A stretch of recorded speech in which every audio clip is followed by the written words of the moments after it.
What is there to say about marches? How much can be said about marches? Do you know one single person that doesn't like a march? Even the most sophisticated? I used to march my way to John Adams High School. Since I came from the era of my two colleagues here as a student, we played them. It was a part of life. You couldn't think of it being any other way. So therefore, we all started to sing them and play them early and figure out what we were going to do in that great day when we finally got our own band, if we ever did get it. We kind of lived for that day. I know I did.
Also, I had the impression that, well, what is there to say about marches?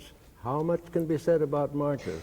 And I didn't think there was much that could be said about marches, and so I decided I'd write and see if I could what I could write about marches. Well, I found there's quite a lot I could write about marches, and so that's what I'm going to start with, what I've written about marches. And so this is going to be a reading session. It's not going to be exactly a sight reading session, but it will be a reading session for me, but please interrupt me any time that you would like to from here or from down there. Let me see if I get everything together here. Performance practices of the historic military or quick-step march involve no more and no less than following the ordinary or extraordinary fundamentals of concert band or other instrumental ensemble playing. For the most part, these fundamentals must be taught and learned by word of mouth and performance example. Tone, intonation, balance, and precision must all be inculcated into the individual and the ensemble prior to and in rehearsal of the march or any other piece of music. It must be remembered, in case of the military march, it must be remembered that it was written and expected to be marched to, and rather than being conducted. So even interpretation must be taken care of in advance. Basic interpretation, that is. The Sousa style of improvising from the podium, deviating from the printed part, particularly in matters of instrumentation and dynamics, is another subject. Now, within interpretation, the tempo of the march may be considered to be legislated by the United States Department of Defense, except for the time of World War II, when it was advanced to 128. The tempo has been legislated at 120 steps or beats per minute. And this figure, I think, should be taken as a point of reference. Of course, there are marches that should be played slower. The English marches, for instance, are normally played somewhere around 112 to 120, or maybe even less. And we know that football bands don't march at some pretty good marches that can be played a little bit faster than 128. But let's use that as a point of reference, particularly in the case of the Sousa marches. And on the march, the tempo is actually set by the drum cadence and the roll-off.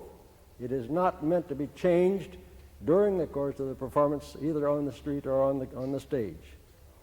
In march playing, the natural and only musical and militarily correct style of articulation is the marcato style, diametrically opposed to the legato, in that all tones not covered by a slur, notation, or other written direction are to be separated, not connected. And built into the marcato style is a system of lengths and weights of tones for rhythmic as well as other musical results. We have long notes and tones that should be played louder than short notes and tones, the latter of which in turn should be played softer than the long notes and tones. Long and loud, short and soft. In addition, the composer, arranger, or publisher's editor may place accent markings or staccato dots over or above or below some of the notes.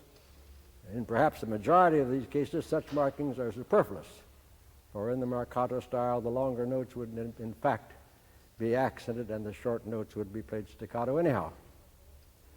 In both 2/4 and 6/8 time and march tempo, the dotted eighth and larger notes are considered long and loud, and the others short and soft. Under slurs, a group of notes usually should be played at equal volume on the basis of their combined value. Whether inherent in the marcato style or by a dynamic intonation, the accent of the longer note applies to the entire duration of the tone, not just the attack. There must be no diminuendos as a basic rule. When properly used, the accent mark, if it really is an accent mark, should call for a degree of dynamics beyond the stylistic accent. The marcato style of articulation also dictates that every tone should be started with a T attack and released by the breath, contrasted from the D attack of the legato with a continuous flow of breath which is only interrupted by the use of the tongue. Thus, in the marcato, there is a succession of ta tones, T-A-H, T-A-H, ta, ta, ta, ta, ta, rather than the legato da, da, da, da, da. To be avoided at all costs is the longer tones and the short notes in the despised ta, ta, ta, ta, ta, ta, ta, ta, ta. In 16th notes, 2/4 time and march tempo, the articulation may become a light ta, ta, ta, ta, ta, ta, ta, ta, ta, with only the attack heard with never a T on a release. In the dotted eighth 16th note succession, the articulation becomes ta, ta, da, ta, da, ta, da, not ta, ta, ta, ta, ta, ta, ta, which makes it a 6/8 rhythm, of course, with the 16th note played with the same volume as the dotted eighth. However, if the dotted eighth note is followed by a succession of 16th notes, the proper articulation is ta, ta, ta, ta, ta, ta, ta, ta, ta, ta, ta, ta, ta, and so forth.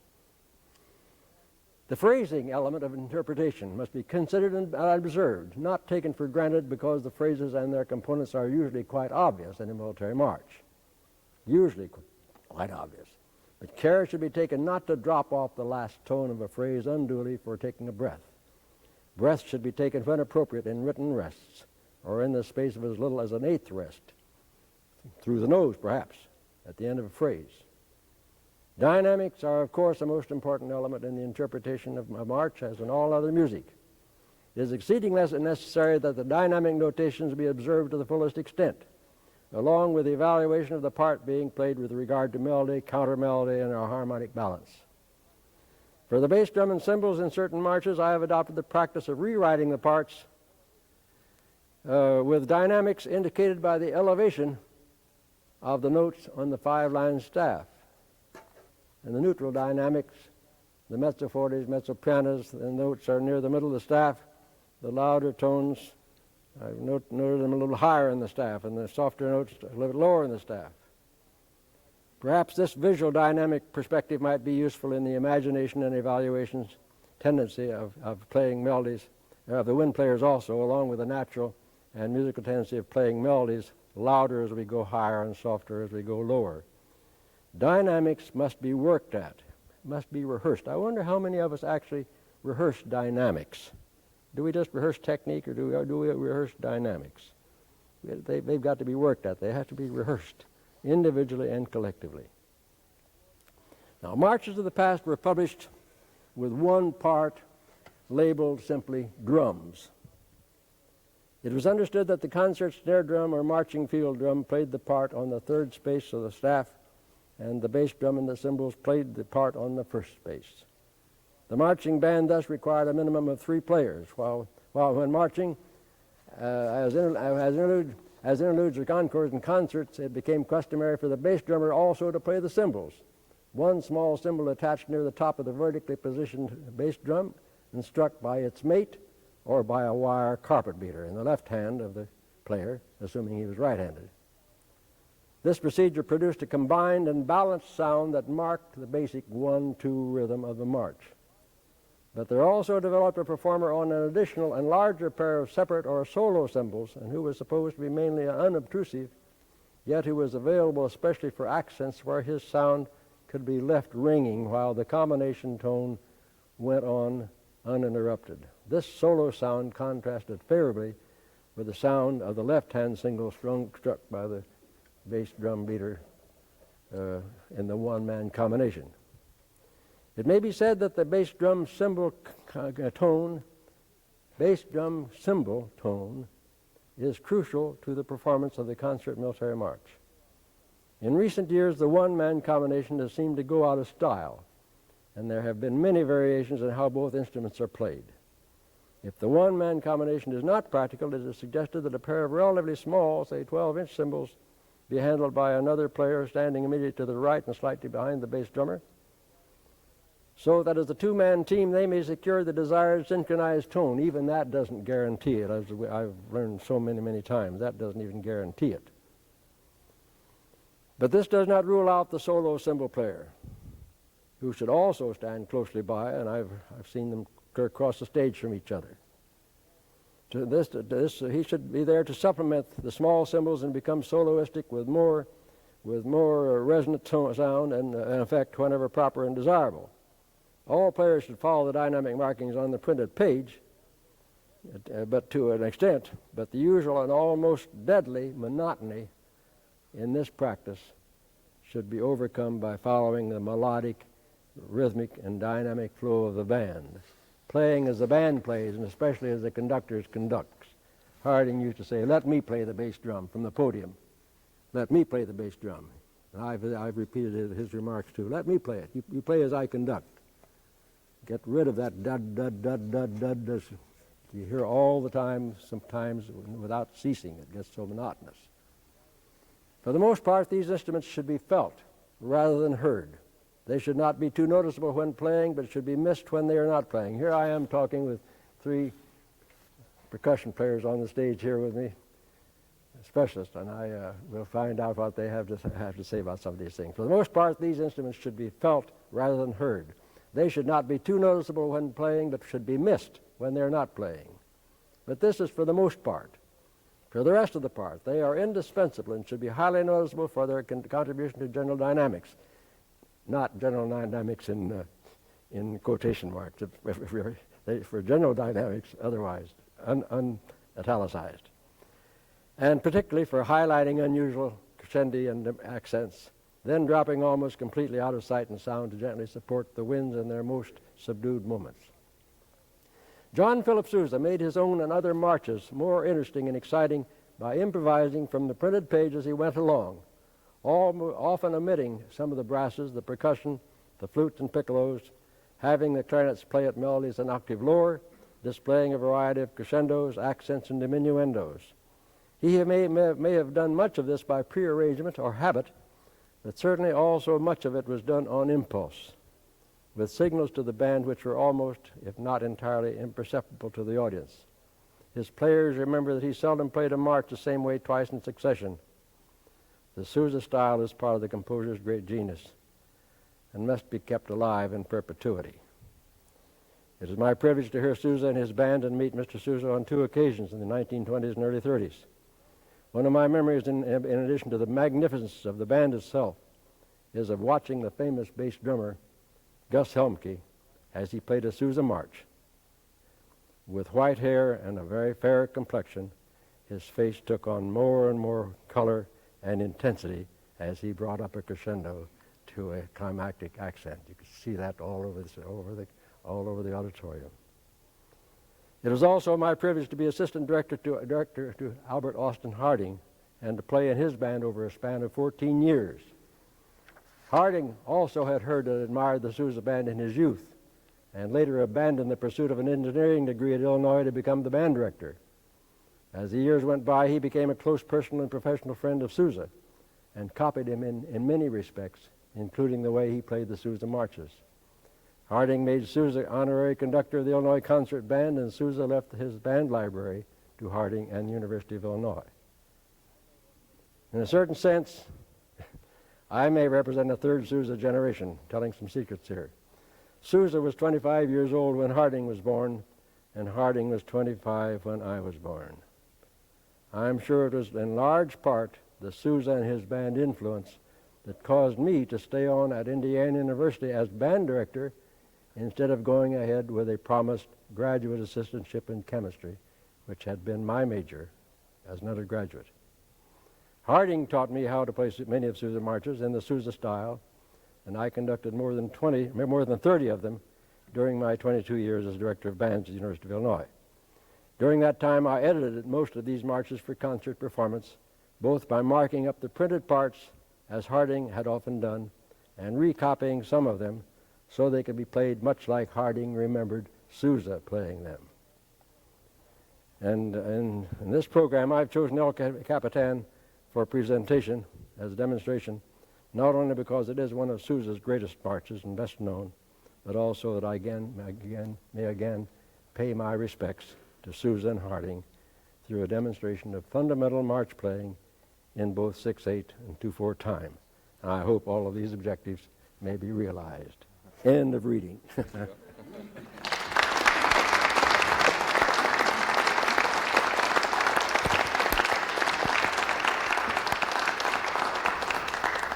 Good morning. Let me preface my remarks by saying a few words about the historical development significance of the march. As originally conceived, the march was a musical composition designed to accommodate and regulate the movements of large groups of people, especially for military purposes, as Dr. Hindsley has already mentioned. The entrance and exit of the chorus in the Greek tragedy was a rhythmic processional march, even though the music was vocal, that is, the performers themselves, accompanied by an oboe in unison. As early as the 15th century, there were drummers, trumpeters, and pipes in the regular employ of most European royalty. Obviously, their presence in an army was for the purpose of performing military music, both for parades, ceremonial occasions, and in action. The march took its place in art music toward the end of the 17th century, in Lully's operas and suites, and in Couperin's pieces as well. From the beginning of civilization, long before the advent of wind instruments, men were beating out martial rhythms to tribal dances and ceremonies in deepest Africa. Among the great masters who wrote extensively in march form, and I think we need to study that phase of the march, we sometimes are totally unaware that entire movements of symphonies are based on the motive, the subject, and development of the march. Beethoven, Brahms, Haydn, Mozart, study their works and analyze them, and you'll find that they are glorified marches by master composers. Certainly, those masters that wrote in this form, beginning with Palestrina, Gabrieli, Bach, Haydn, Mozart, Handel, Hummel, Mendelssohn, Beethoven, Schubert, von Weber, Gounod, Berlioz, Brahms, Rimsky-Korsakov, Mussorgsky, Tchaikovsky, Borodin, Mahler, Bruckner, Gluck, Saison, Smetana, and Meyerbeer, Grieg, Wagner, and Verdi, Rossini, Puccini, Oscar Strauss, Johann Strauss. These are all men who wrote marches. Richard Strauss, Ralph Vaughan Williams, Gustav Holst, Malcolm Arnold, Gordon Jacobs, and in recent years, many of our foremost American composers. This is in addition to the greatest march writer of all time, John Philip Sousa, Carl King, Henry Fillmore, Alexander, and I could go on and on. In the contemporary scene, Hindemith, Persichetti, Hansen, Schumann, Creston, Cowell, Piston, Granger, Bennett, Robert Russellman, Morton Gould. What about his march of his symphony? Gunther Schuller, Schoenberg, Della Gioia, Dahl, Finney, Nixon, Williams, Clifton Williams, Alfred Reed, Jaeger, Bernstein, and many others have composed exciting and worthy marches, works in march form. which I call a march. What is a march? Is it something we hear on the gridiron? Or is it something more comprehensive? When defining the term march, we should not restrict our definition nor concepts to any single form, but rather conceive the form, character, and content as encompassing all the areas of form, including subject, theme, development, transition, recapitulation, character, style, mood, color, and all the other elements involved in its tonal interpretation. I would urge all of you young people and all conductors of bands everywhere to program the great marches of the masters as well as the marches that we are familiar with, as Sousa, Goldman, and Fillmore, King, and the rest of them. The great operatic marches from the operas of Verdi, Bizet, Wagner, Rossini, and others. The great marches from the pens of Bach. There isn't a Bach suite that doesn't have a march in it. Beethoven, Brahms, Schubert, Tchaikovsky, and the rest. I won't belabor that. Let us not fail to give heed to the wonderful march form from the fields of ballet, dance, suites, processionals, as well as those of the themes or those of the parade, gridiron, circus, pageantry, funeral, weddings, etc. I would urge all of you to consider the programming of this fertile field of repertoire which has for too long remained silent and untouched. We should give much heed and study to our choice of the marches we perform, as well as to their rehearsal. Too frequently, as I judge, not only in America but in Europe as well, throughout the world, the worst performance I hear in the contest, too frequently, not always, too frequently, is the march, which gives every indication it has not been sufficiently prepared nor rehearsed. It's been ill chosen. Too many of the marches are not very good that I hear, and particularly the contemporary ones in some instances.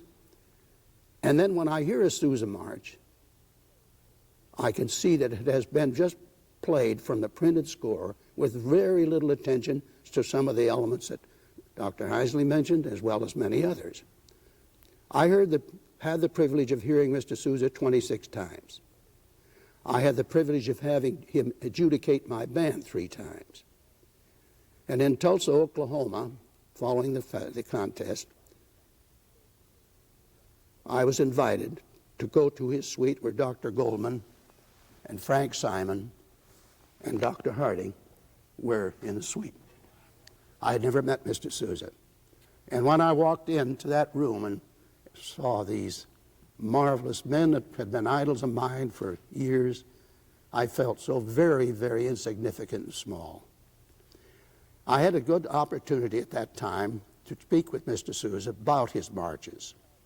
I asked him this question: do you have any objections to a conductor editing your marches? He said, not at all, I do it all the time. And of course this I knew, and that was the purpose of the question. He rarely ever played the same march the same way. And when you say this is the way Sousa, when you hear someone say this is the way Sousa played it, don't believe it, because he changed it. I heard him do the Stars and Stripes, for instance. Will you believe it? The last time in the Chicago Theater, who took the variation? John Williams on the harp. I heard Bill Bell do it on the tuba with the Sousa band. I heard DeLuca do it on the baritone. I heard Gurwitch do it on the saxophone. He was forever experimenting, and he changed all the time. Some things he never changed. And this is what he said to me: you may edit for color, you may edit for instrumentation, but never, never shall you change the melody, the harmony, or the rhythm.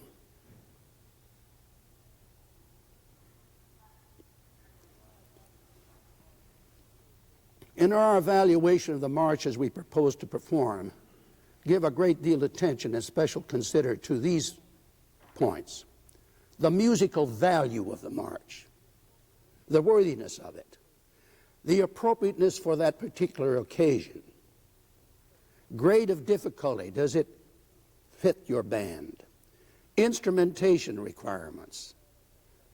There are marches, for instance, where the clarinets are less important than the brasses, or where the oboe is extremely important, and others where it's not necessarily so important.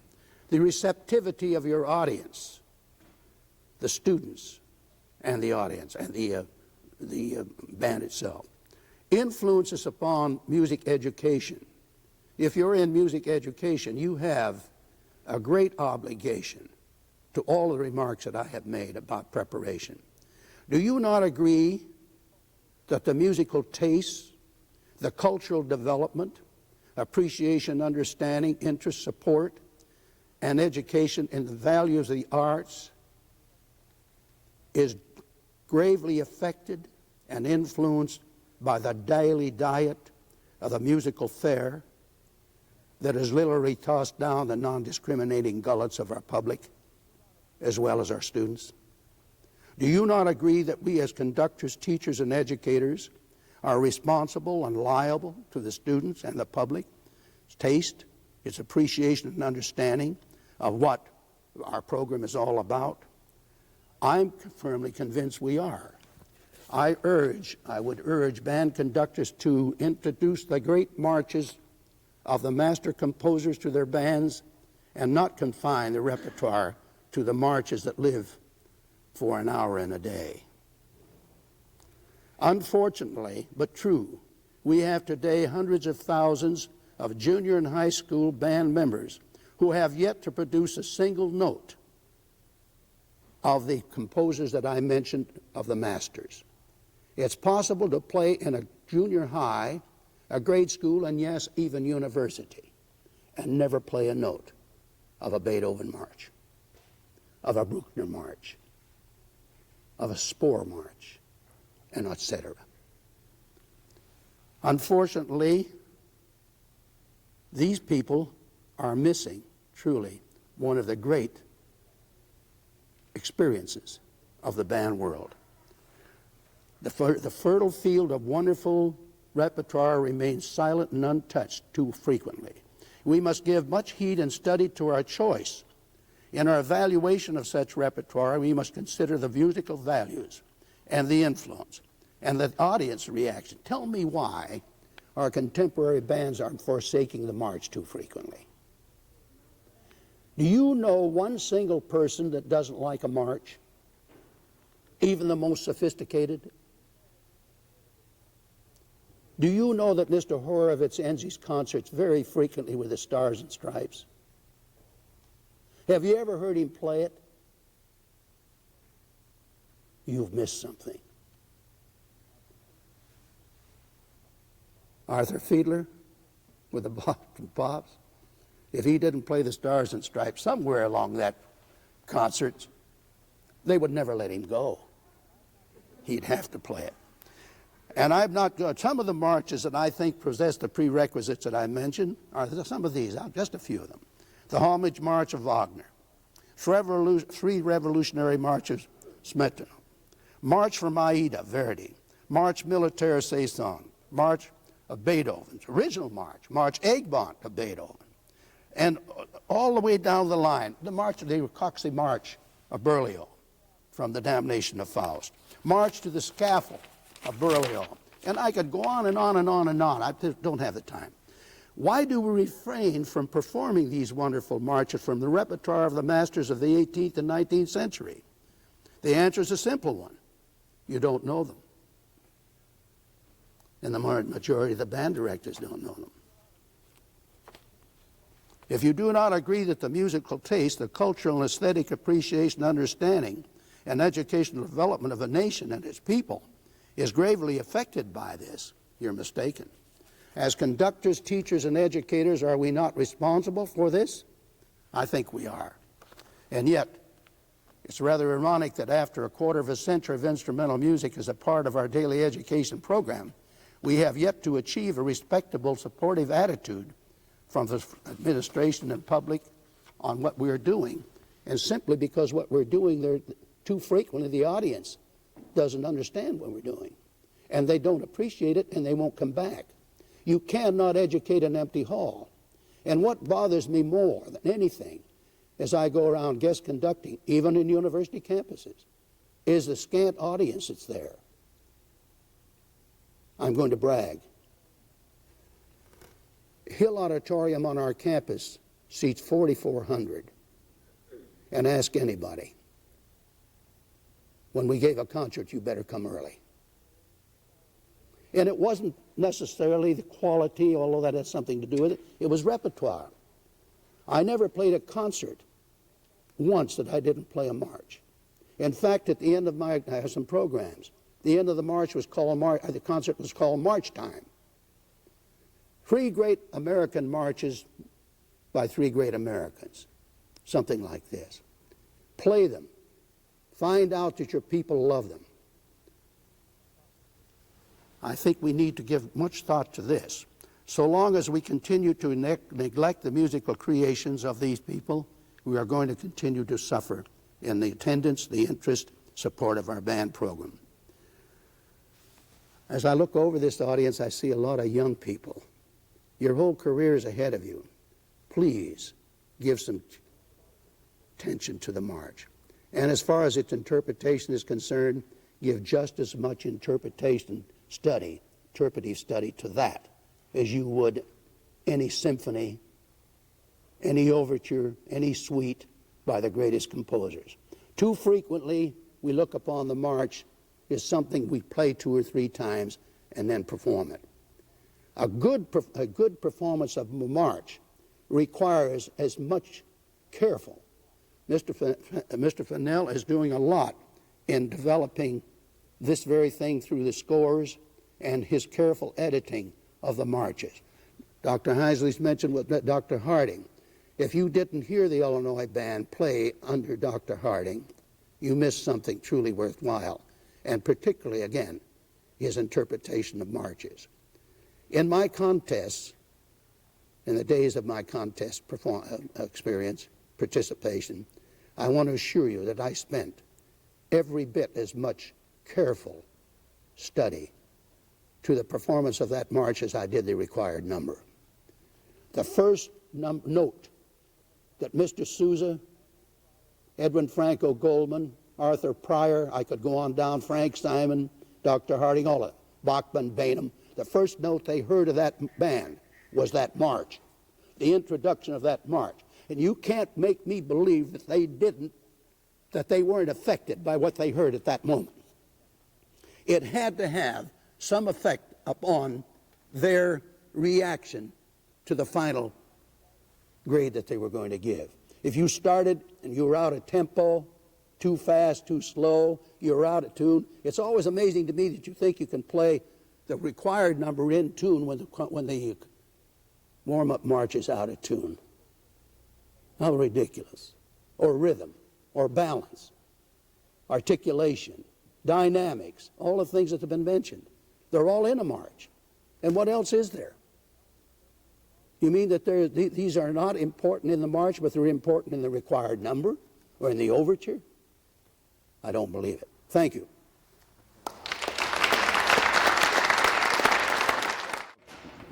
Batting cleanup in this lineup is quite an interesting place to be.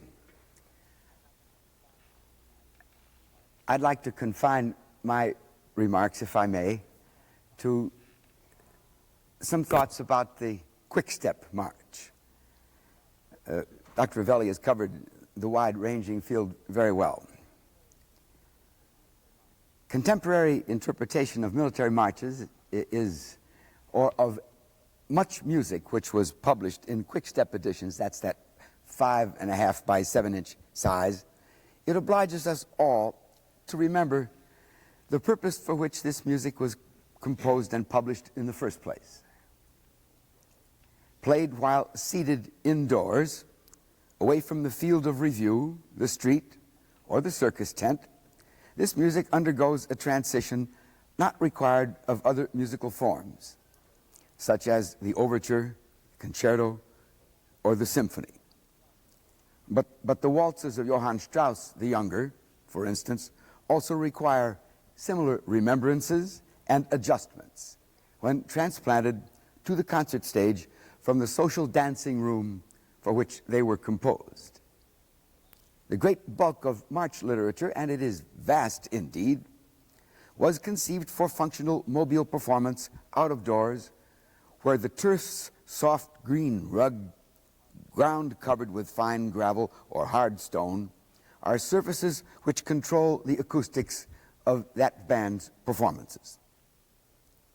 Further governed by a predetermined cadence laid down by the desired forward movement, placing one foot after another, aided by the counterbalance of a swinging arm and at a pace prescribed by that moment's ultimate military authority, military marches have been conceived within these strict confines of a rigid form ever since regimental review began with a band.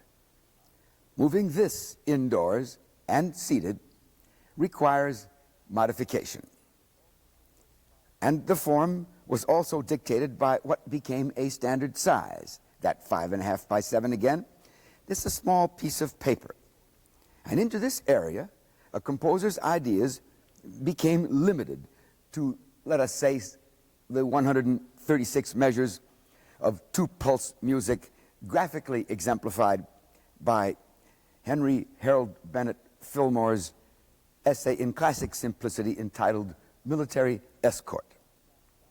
That postage stamp-sized piece of paper was also probably dictated by the size of a regulation military tunic's pocket or a regulation music pouch.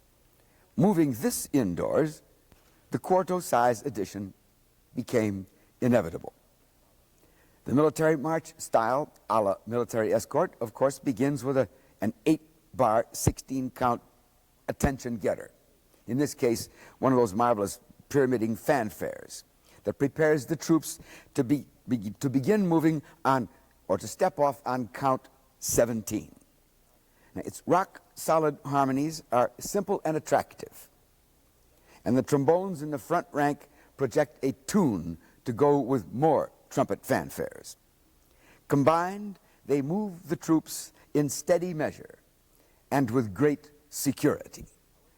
Musical complexity, however skillfully played, however skillfully written, and or brilliantly played, has no place here. Uncomplicated two-beat music is all the officer in charge and his troops can use. It is prudent to remember that most bands at the turn of the century were of modest size. Playing while marching or for others to march was their principal pursuit. The tune was an equal partner with the 1-2 rhythm. Registers rarely strayed beyond what projected the music directly and securely. Coming to some of the points of the addition of something you might call an enhancement of the quarto size, many people frequently ask, why this enhancement of the original? Well, the first one is the confines of the quick step size piece of paper. No room equals no information. Crowded engraving, simply to get the music on the page, the number of staves required, space for soprano reed ledger lines or for bass and reed and brass ledger lines, creates a great visual problem. The clarinet part of March Lorraine begins to look like wallpaper. Publisher habits, such as putting a crescendo only at bar 1 of an 8-bar crescendo, CRES. By the time somebody gets to bar 5, they have already forgotten about CRES. No room for the V-shaped calligraphy indicating crescendo and diminuendos because there's no room on the page. Placement of new dynamics only at the second ending and never at the head of a strain. It's another problem of the old edition. Careless articulation at the end of a stave to the first bar of the next stave, particularly when it's on the next line. 2 parts on the same staff, leaving out the accidental placed before a note in the top line and not re-engraving it for the lower line at the end of that same measure. Ambiguous terminals for trills and tremolos, all percussion parts on 1 part. Crowding becomes a very way of life here.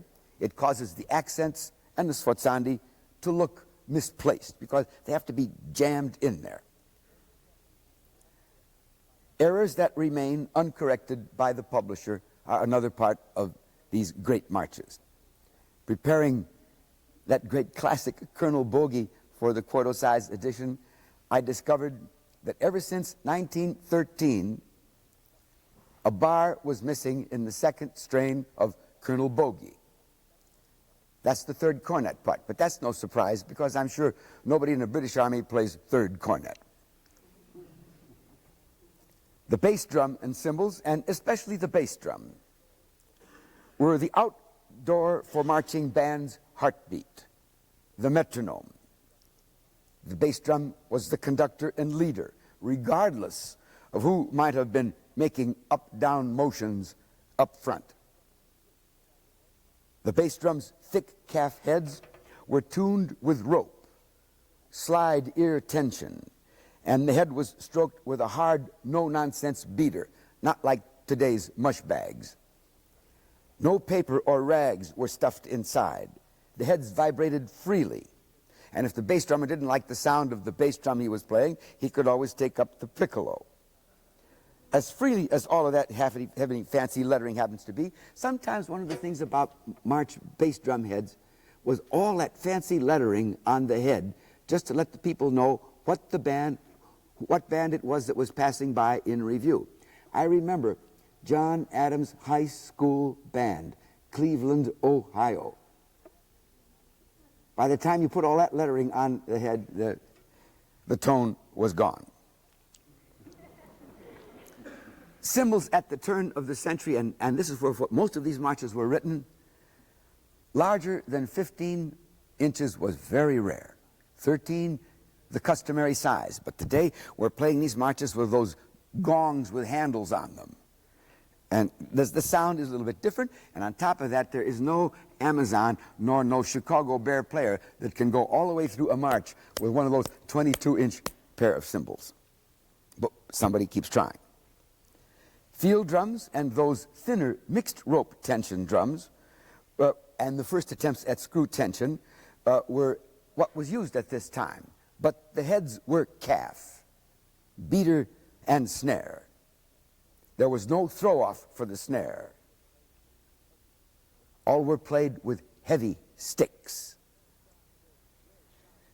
Except for those rare silences observed by the whole band, parts for the drums and cymbals probably served the same function as today's jazz or rock charts. 32 bars to fill. Certainly 32 bars of bum-da-bum, boom-boom, or ching-ching must have been but a guide to tasty embellishment at the interest of the player. Functional outdoor performance probably dispensed with subtle nuances and dynamic levels below 40. Many players of brass instruments read their music at eye level. From the lyre holding the book, the notes were right there, and they followed the bouncing bell. In the absence of a convincing discipline, players probably played from memory or adapted or opted, let's say, for the top line on those very easily confusing double parts. But then, what red-blooded American kid will play third cornet when he can play second? In the absence of a convincing and proving discipline, players probably played from memory. There must have been a style of playing in bands in these long-ago eras, which were the beginning of the great band tradition in our country, a style that was passed from older player to younger player. Knowledge of these performance traditions and their unwritten but very positive rules probably separated those who were asked to play from those who were not. Something like today's pickup rock band, or the country club style tenor sax band, which had better know how to play the cha-cha and like it. Our transformation of the great march literature of the past to today's respectful and enthusiastic performances demands some awareness of the past, curiosity to read between the lines, and a solid and positive conviction of its validity as the public's favorite kind of music by any kind of band. Thank you very much.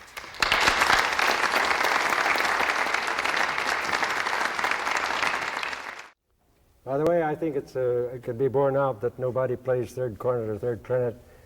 My band director's son told me about an advertisement in the newspaper, for sale, 1/3 clarinet.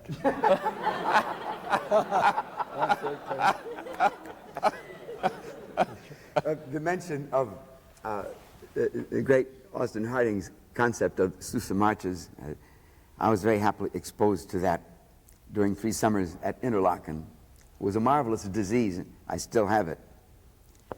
I think his concept of the Sousa accents was his own. And with the lack of presence on any Sousa band recording made in the 78 RPM era, who really knows what Sousa did, or on that occasion, especially since he recorded only a total of 1 1/2 sides of a 10-inch recording as the conductor. They were all conducted by other men with the name Sousa Band. Now, the adoration of Mr. Helmke continues, but I must state for myself that in the absence of any words or musical instructions from Sousa, other than his corrected proofs, anybody's personal ideas about the performance of a Sousa march are just as valid as the next man's. It's your taste that says what should happen. May I relate an incident in which you are a part, Fred? Sure. Dr. Harding told me this. John Philip Sousa wrote a march called the Northern Pines, dedicated to the National Music Camp at Interlaken, Michigan, and Sousa came to conduct it. But Harding prepared the band for Sousa's arrival. And Harding met Sousa at Cadillac, Michigan, and took him all the rest of the way by car. And he told him a little bit about what he had done to the march, and Sousa never batted an eye. And Fred Fennell played the bass drum in that performance, and Sousa did not change a single thing from Harding's instructions. Not one thing. Is that, can you bear me out on that? Positively true. Good. Positively true. That was one of those shaky moments when you're wondering what's going to happen. But no, he was doing the same sort of little nod and wink or move of the left eye or something that indicated this was the thing to do. Sousa's band came to Indiana University when I was a young conductor there, and the librarian asked if we had an extra copy of our school song, which happened to be the trio of the Viking March of Carl King. Of course, we had extra parts, and we gave it to him. And they played it at night as an extra number, an encore. I don't know. Sousa might have ever heard of the Viking March of King. I don't know. But I have never heard that march played before or since, the way Sousa played it. And I didn't see him make all those marks and so forth, but I heard things in that march that for 8 years I was at Indiana, and I never heard it played that way. Mm-hmm. And so he did it all by intuity, I would say, rather than by previous knowledge of the march or any instructions which he could not have given to his people. He was that was a part of his genius. And what, can I just amplify what Dr. Hindsley has said here, that of course he was the composer of these marches, but from that we have to remember that we can only do these things when we really know the music. I mean, we really have to know the music.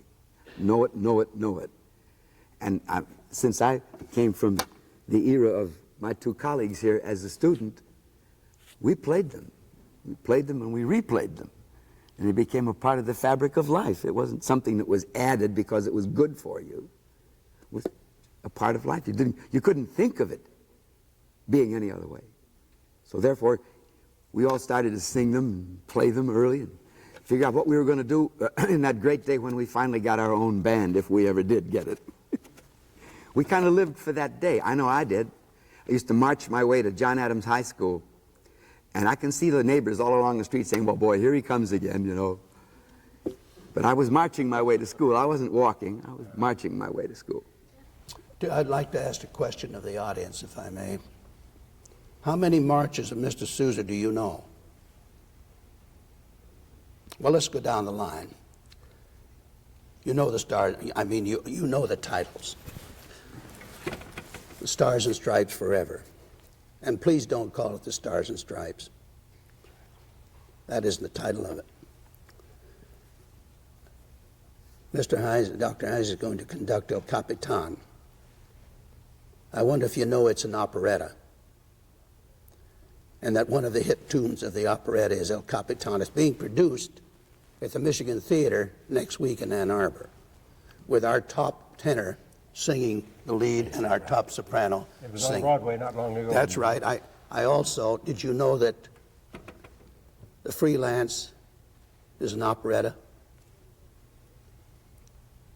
You know, we don't investigate sometimes. And did you know that Meredith Willson played with Mr. Sousa and played performances at the Hippodrome of the operetta? And it was at that time that he began to conceive the Music Man.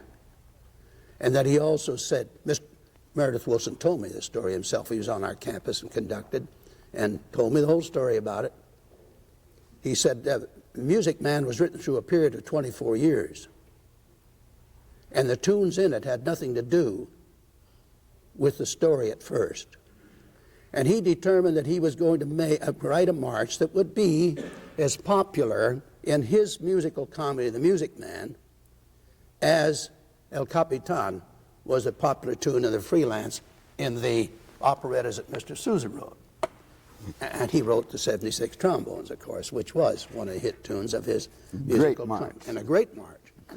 What I'm trying to say is I don't believe, we do a lot of research in university scenes and campuses in various areas of music. The one area that is neglected among band conductors and those that are going to be band conductors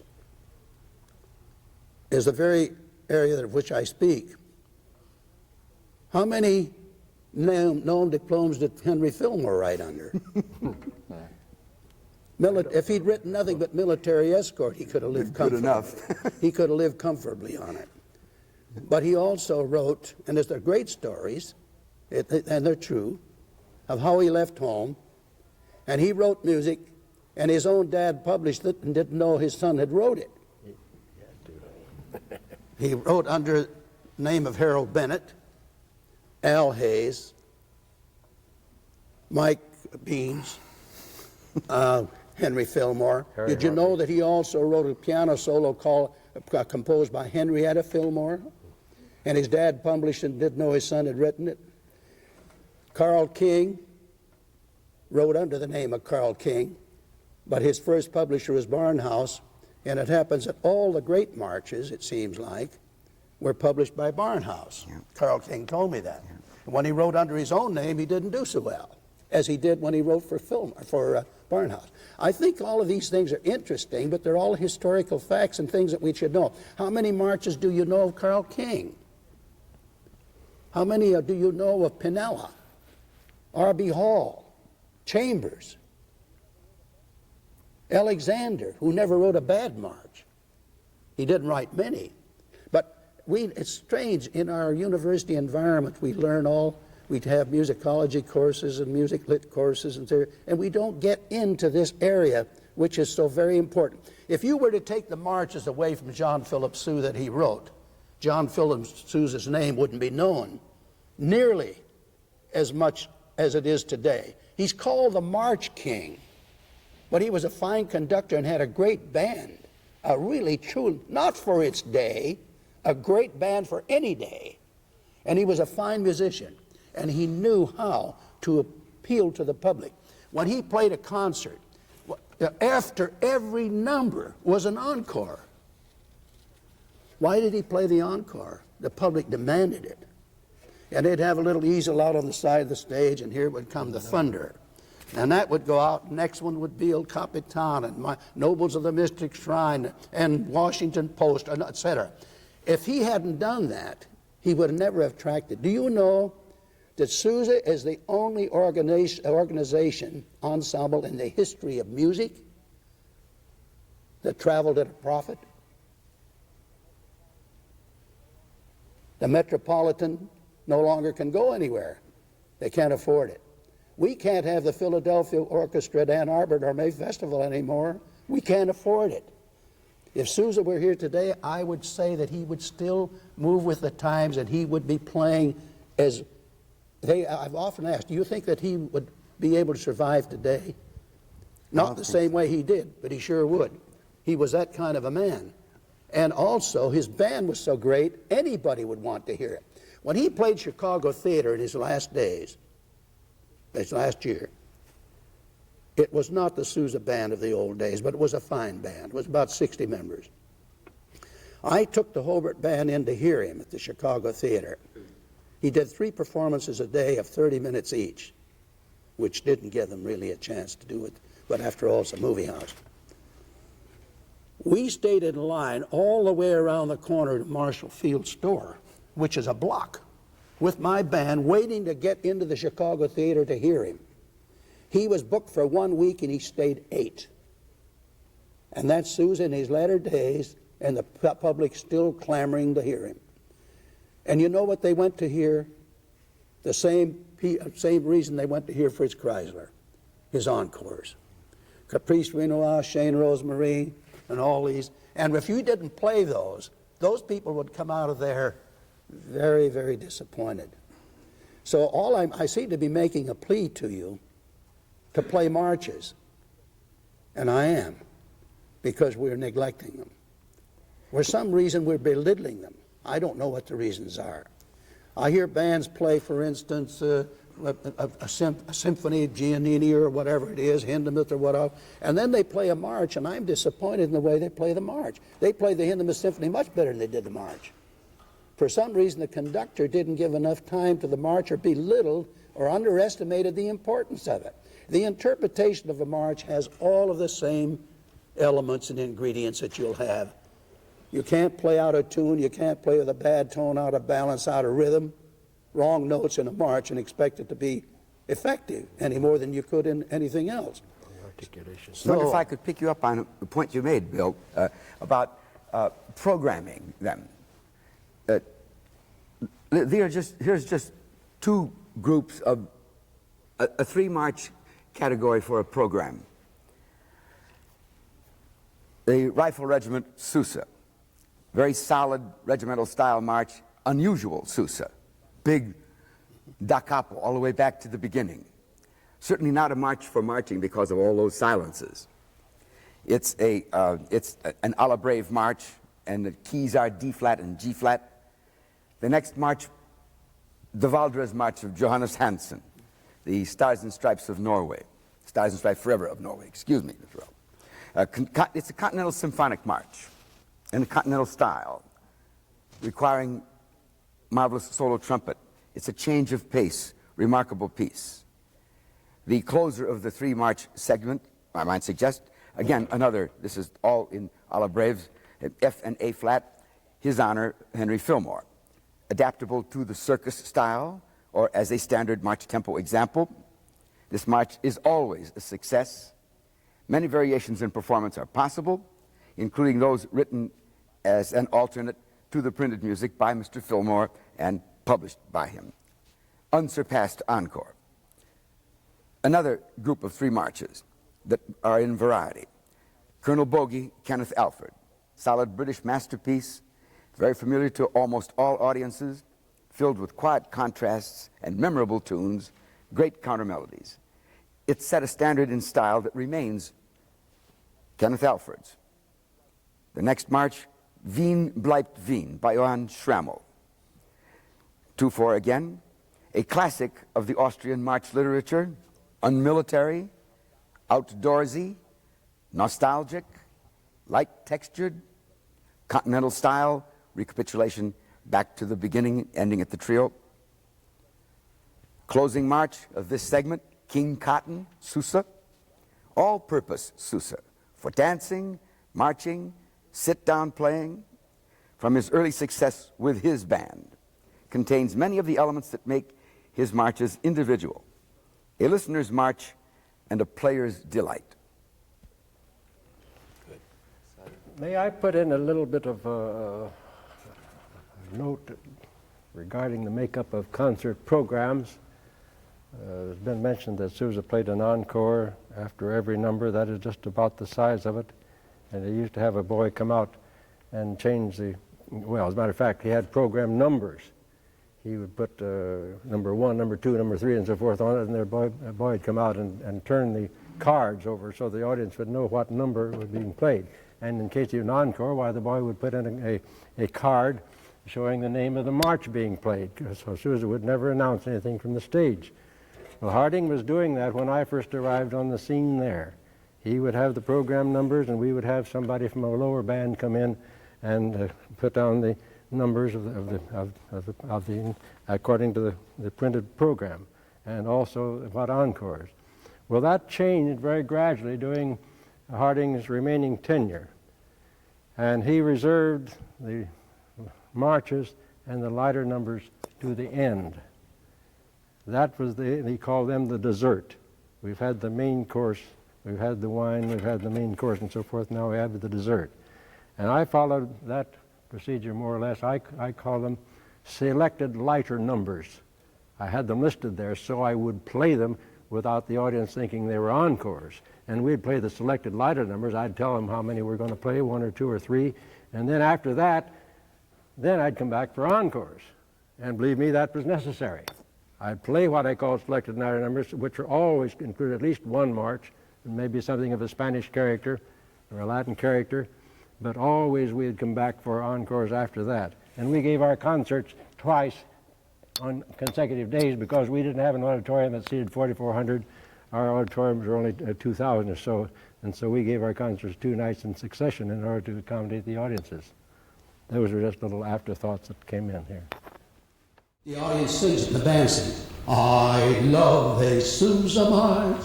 It's not a parade unless they have played a Sousa march. I love a Sousa march. Just raise your baton and troubles are gone when Sousa's music marches on. Yes, I love a Sousa march. All of the people stand and always give a hand to any band that plays a Sousa march, and it goes on.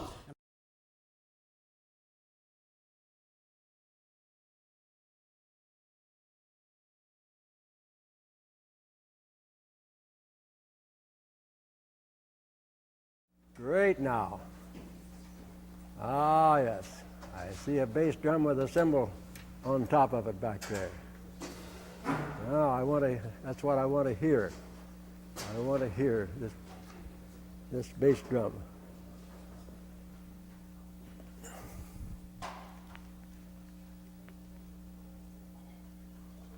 Oh, who plays the solo cymbals? Let me hear 'em. Let me hear 'em. Hold them up this way, let them ring. That's the idea. That's the idea. Now let me hear that. Just now play them mezzo 40.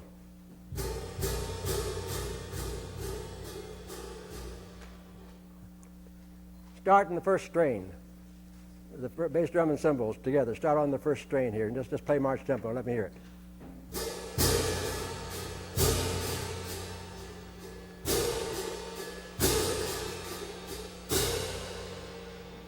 Okay, that's the general idea. I wish you had a bit smaller. Well, you have a small. You don't have mates on your drum, do you? You have a small left one in your left hand, don't you? And you have a larger one on the. I wish you had a smaller one on the bass drum, the same size if possible. Could you do that?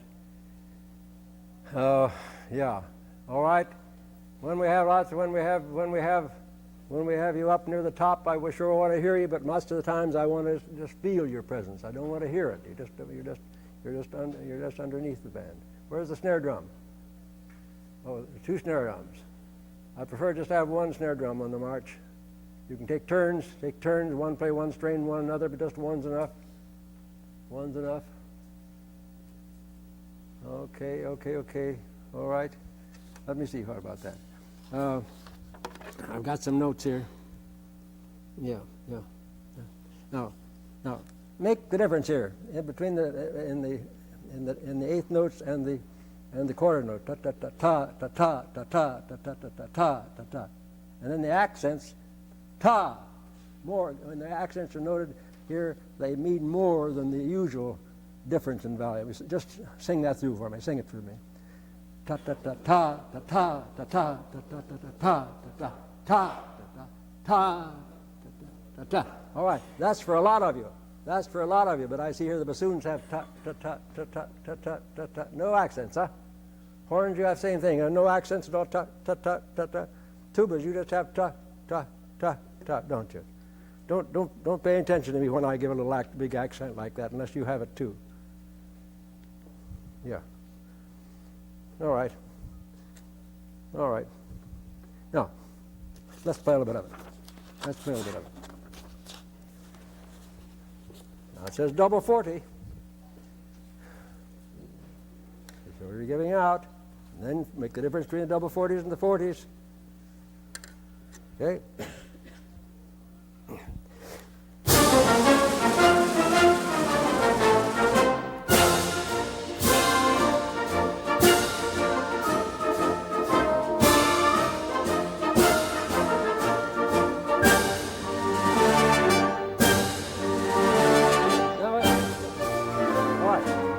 Ta-da, ta-da. The last note is a quarter note, a long note. As a matter of fact, in the original edition, they're all three dotted quarter notes. But I wanted a little bit of a phrase there, and so I put an eighth rest, but I didn't intend to shorten that note. Ta-da-da. Don't take a breath there. Take a breath after the eighth note that you want to play next. Starting on that ninth bar. Ta-da-da. Make as much as you can out of that third long note, and make the climax on the second note. The accent now. Ta.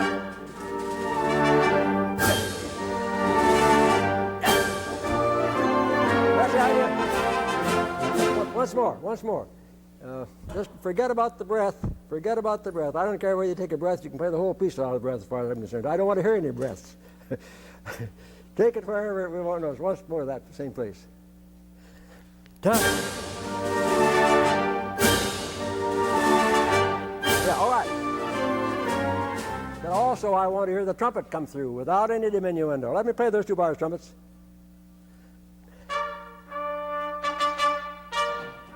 Is it piano for you?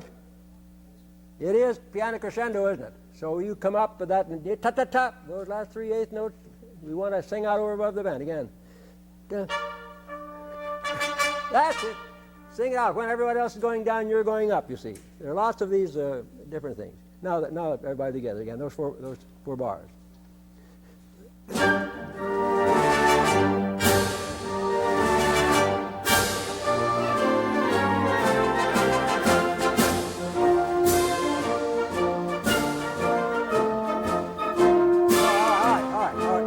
That's good. Yes, I want to point out, that's fine baritones. Let me hear that baritone melody. That baritone melody, sound melody. Make your eighth note short. Ta, ta, ta. Very, very distinct. No diminuendo on that note. That dotted half note, isn't it? No diminuendos here, unless they're written. Again.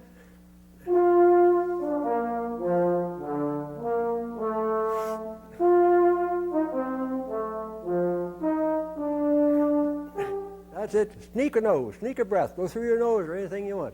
And don't make it too legato. Ta, ta, ta, ta, ta, ta. All right, we got a couple strains here going, I think. Back to the very beginning now. Back to the very beginning. That's getting exciting. That's getting exciting. Ta, ta, ta, ta, ta, ta.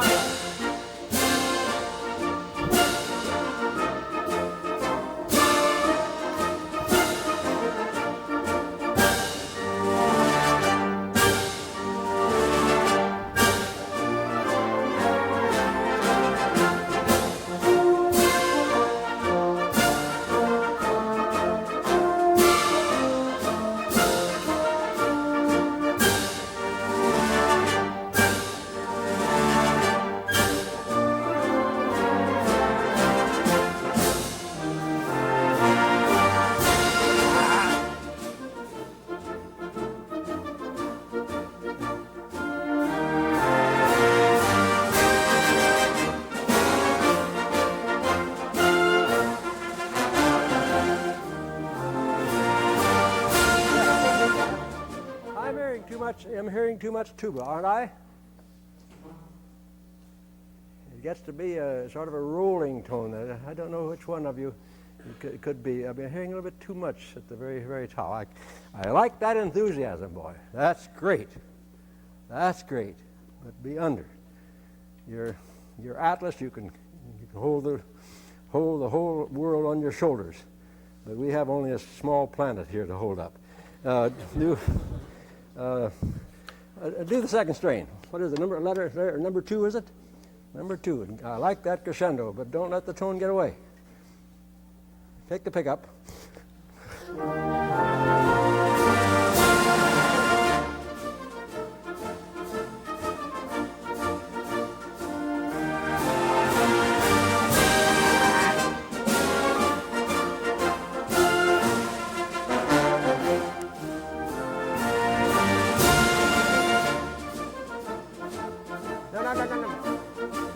I'm not sure if I'm hearing the ta, ta, ta, ta, ta, ta, ta. When you get that pickup, ta, ta, da, especially at the pickup as you repeat. Maybe some of you don't have a pickup, do you? No, most of you don't have a pickup. It's just the people who do the crescendo who are responsible for that, and that's the trumpets and horns. That's where you're sure to get that last note, although you have to come down to 40 rather than that. Let's just do the, well, baritones don't have an ending, do you? You don't have it. You could do it the second strain of the second time, which would be the 17th bar after 2 for euphoniums. Maybe it was the bass trombone I was hearing too much of. I'm not sure. What could it have been? Could it have been a while ago? 17th bar after 2. I don't think so. I don't think 17th bar, where the baritone starts the 9th bar after 2. 9th bar after 2.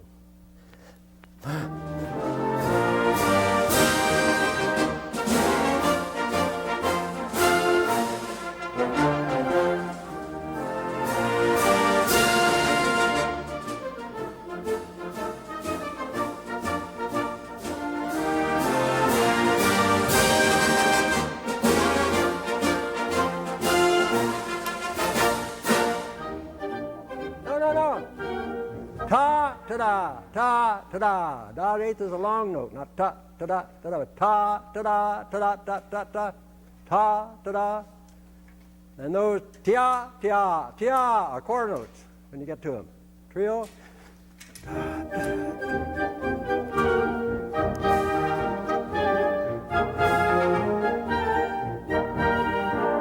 Do I have a cymbal solo in there too, Mr. Bass?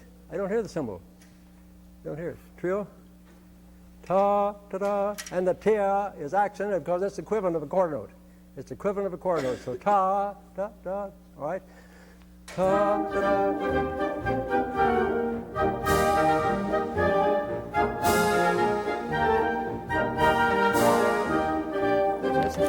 All right. And the trumpets have their tickadum in there too. For that, those are little touches, you know. Wasn't Susie a genius? Wasn't he? Put in all these little things. How many people know they're there? Have you ever thought about that? We want those people over here to know that they're there. We want to know that this isn't just an ordinary 2-minute march or whatever it is. Trio again. Ta, ta, da, ta, da. Ta, da, ta, da.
how Sousa might have played his march. He might have. He never did do it the same way twice. But how many of you were in the group this morning? I heard, yeah. All right. You see, I come by this a little bit of Sousa because I did know him some and heard his band a couple times. Met him. We were both guests at the Bloomington, Indiana Rotary Club for lunch the next day, for instance, and so forth. We entertained his daughter Helen at our home for a couple nights, and I had correspondence with John Philip the second and the third, and Thomas, another grandson. Been very close to the Sousa family all the way through. But Harding, my chief Harding, was a great friend, personal friend of Sousa, and he heard Sousa so many times, and he played so many Sousa marches, and this is how Harding thought Sousa played his march. And that's why I've written it out this way, to save all that time in rehearsing. We spent a lot of time here, but think what to do if you had to take the original parts and do this. What were we talking about? I didn't want you to do the crescendos and diminuendos so suddenly. Diminuendo the first time. Don't get soft too quickly, and don't get loud too quick. To try to even it up as much as you can. Gee, this is thrilling. This is so thrilling. The trio only once more. And not only do the trumpets go da da da da da da da bum bum bum, but who has all the corner, the second, third corners parts are there, aren't there too? It's the harmony. And second, third corners, don't you have that too? I'm not aware of ta ta ta ta ta ta ta ta. Let me hear just those things, just in that very final strain. Ta ta ta ta ta ta. All right. One. In the final strain, where is it? At 5, the 16th notes. The 16th notes. Everybody. 1.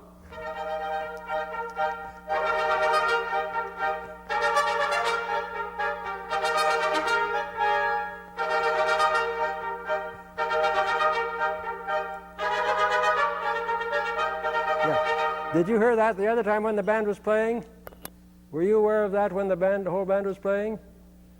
It's lovely, isn't it, huh? It's lovely. So we want to hear it.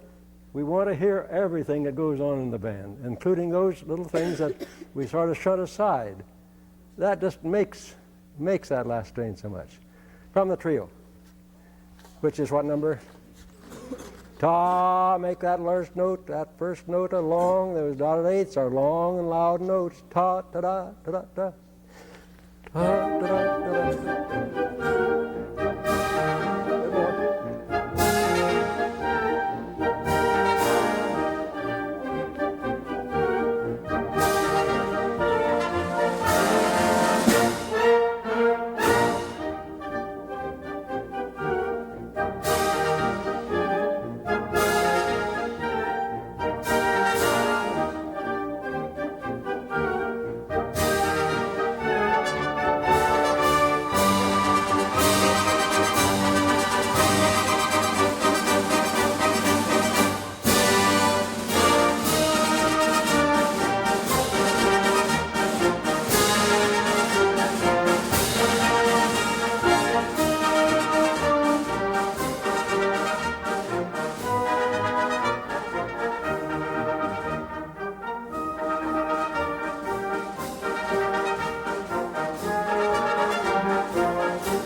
I was thinking Semper Fidelis, I think, a while ago, all of a sudden, because I connected up the other one with Semper Fidelis so much.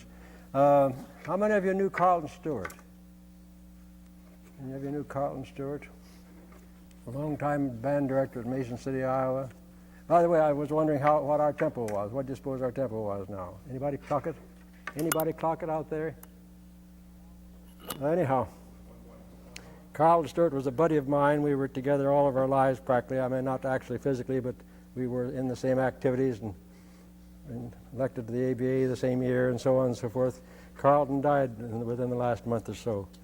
And they sent me a cassette recording of the services and some conversations about him. And they talked about Carlton's his search for perfection and his demands for perfection all the time and consistencies and so forth. And they asked him what the tempo he was going to use on a certain march. And he says, well, I intend to make it 126, but if I get really excited, I'll make it 128.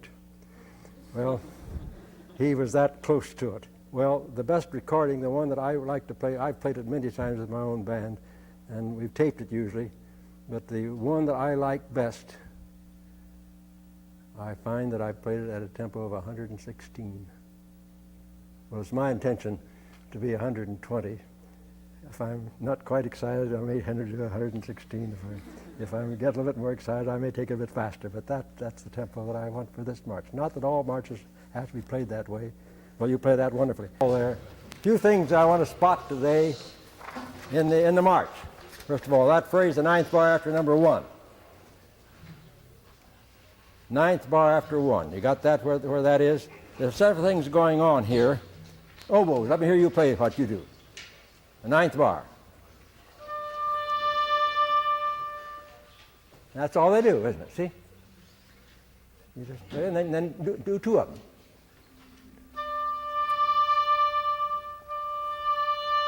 Yeah, there are 2 different phrases there, aren't there? All right, now see. Bassoons, what are you doing? Play.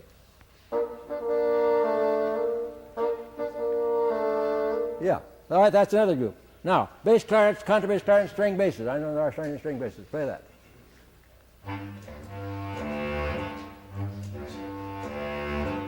Yeah, that's going on. Now, all the horns. What are you doing?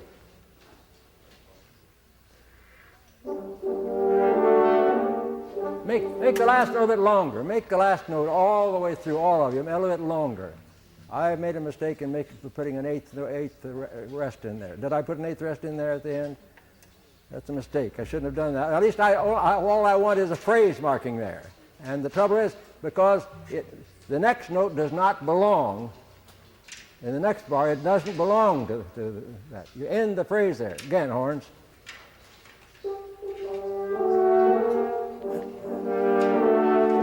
Yeah, now the trombones.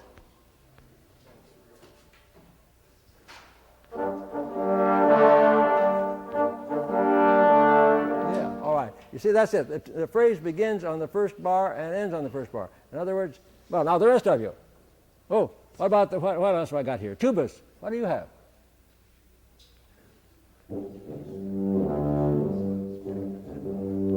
Yeah, now, snare drum, what do you have?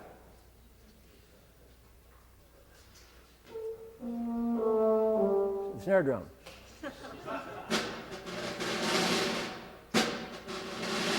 Doesn't the roll go on through the second beat? Through the second beat? Well, I make a complete second beat out of it. Well, I think you have an eighth rest there, which I'm trying to avoid now. Yeah. Well, the point is, tum da da dum is one phrase. All of you do that. Just the first 2 bars. Just the first 2 bars. Now, you see, that's a phrase, and then the next phrase is the same thing again. Now, lengthen out that last note, but you may not be able to take a breath there. You may want to take a breath in the eighth rest following the first note, you see, of the phrase. But I don't want ta-da-da-dum, you see, ta-da-da-dum. I don't want to connect those. I want the phrase in between the 2 notes. Take everybody again. Hold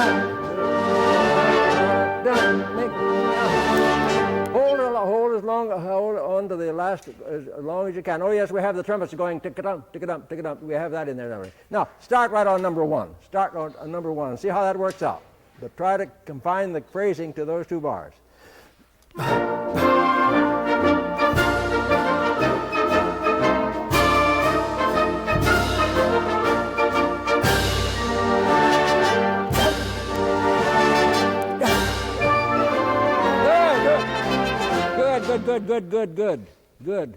Good.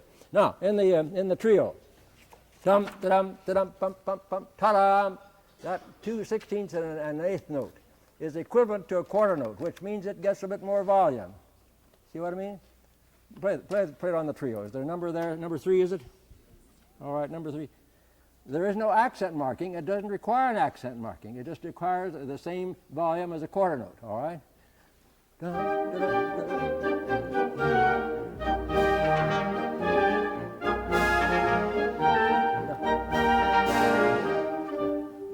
a little bit more of the solo cymbal.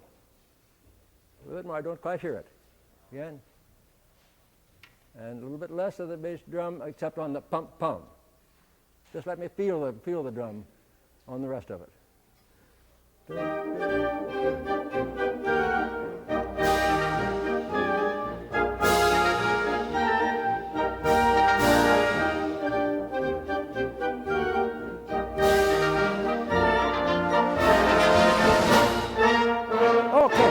Okay. Actually, those are the only things. I'm sure you're aware that this is an operetta, and this is the hit tune from the operetta. It played on Broadway, Hippodrome Theater, when Mr. Sousa wrote it, for 11 months. I heard it in Kennedy Center this last spring. The El Capitan is also an operetta, and it'll be played in Ann Arbor next week. Most people don't know that the El Capitan is an operetta. It's a comedy, musical comedy. And this freelance, I enjoy the march. I played it as my warm-up march in 1931. And Mr. Sousa liked what we did with it. I edited it a bit. Now, the dynamics are extremely important. They've all been revised. In fact, not revised, but really augmented, and the crescendos and the accents, the phrasing, the breath marks have all been carefully edited. Now, the first time that we play through the episodes frame, those 12 eighth notes leading into the last strain, which has the two fermatas, the grandiose, that is not retarded. It's team pum pum pum pim pum pum pum pim pum pum pum pum. Do not play on the beat. Don't play pim pop pop pop pim pop pop pop pim pop pop pop pop. It's pim pop pop pop pim pop pop pop pim pop pop pop pop. We often become slaves to bar lines, and we misinterpret the phrase line. And the second time I retard. Pim pum pum pum pim pum pum pum pim pum pum pum pa pa a tempo pum pa pum pa da da da. Each time that comes in, those half notes are fermatas. Re do ti da da. And the tempo is a typical tempo, Sousa tempo. The question is, would Mr. Sousa, were he traveling with his own great band today, play the marches at the same tempo that he did in his day? Well, who can answer that? Nobody. You can just assume. Mr. Sousa came up through the military. His father was a member of the United States Marine Band. Sousa became a member of the United States Marine Band in Washington when he was 14 years old, 5'3.5", and weighed 98 pounds. He was just a kid. And in 5 years, he was a conductor of it.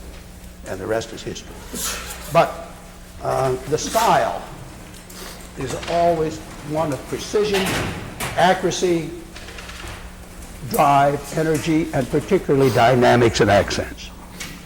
He had the greatest bass drummer the world's ever known, Gus Helmicke, who later became the bass drummer from Dr. Goldman and on the Mall, New York, and he's also the bass drummer for the Metropolitan Opera House. He played until he was 86 years old. He was an avid sportsman, loved to be out in his boat, quite a loved sailboats. Pum pa pa pa pum pa pum pa pa pa pum pa pum pa. All right, here we go.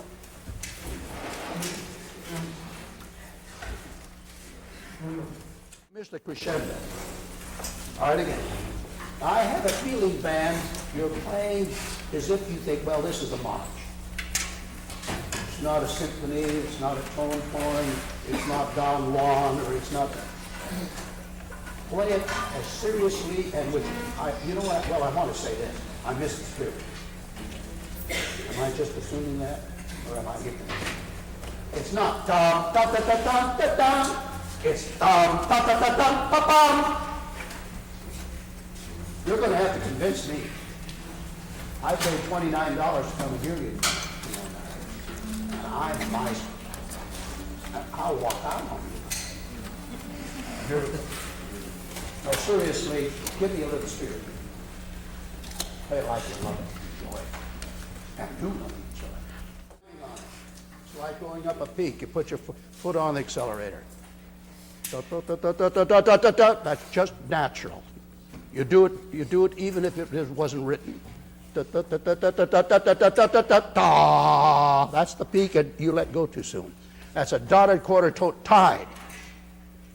It isn't ta, it's ta. Little things like that. All right, now. Now. What's the number, please? From the very beginning of the march. Ready? Here we go. Let's put it together now. You're doing fine. Spirit, spirit, spirit. Of course, not a one of you in this band had the great privilege of hearing the Sousa band. You're too young. I heard it 26 times, and I learned 26,000 times.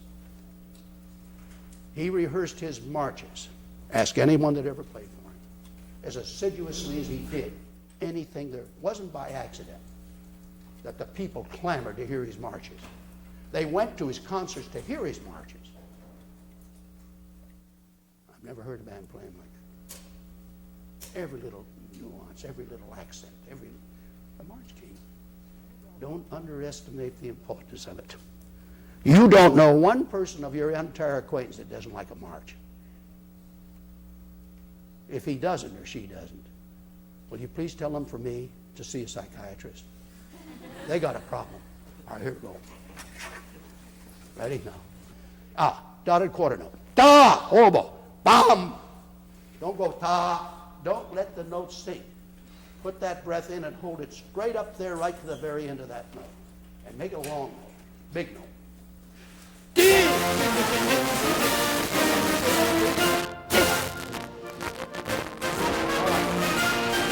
There's not enough silence on that eighth rest. That eighth rest is one of the most important notes in that introduction. I want complete silence for that much time. Absolutely dead. Percussion, you're very important there. 1, 2, big long note. Bass drum on those last 3 measures, please. And the percussion stay underneath the band. What number are we? Pardon? 4 before 21? Well, forget it. Let's say we'll waste more time trying to. Just is it 4 measures before? It's not. These numbers are very small. Will you give me 3 measures before 121? It's a 12/8 notes, isn't it? All right. Now you're playing on the beat, folks. Listen, it isn't ta ta ta ta ta ta. It's ta ti ta ta ti ta ta ti ta ti ta ta ta. The end of that phrase is not at the end of the 3rd bar. It's the first note of the next bar. It's not ti ta ta ta ti ta ta ta ti ta ta ta. It's ta ti ta ta ta ti ta ta ti ta ta ta ta. Phrasing. All right. Stress the second note. Stay off of beats. How many of you fine folks have the book Conductors? You have it, don't you? It's a gold mine of information on phrasing. It's written by John Krell, who was a student of ours, played in the Michigan band, and became flutist and piccolo player in the Philadelphia Orchestra for 35, 38 years before he retired last year.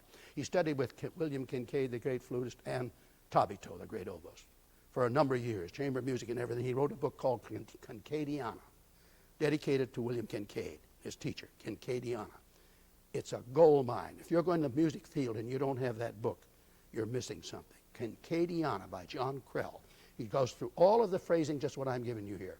Hundreds and hundreds of them. Mostly symphonies and the repertoire of the orchestra. When you hear a band play, tee ta ta ta tee ta ta ta tee ta ta ta ta,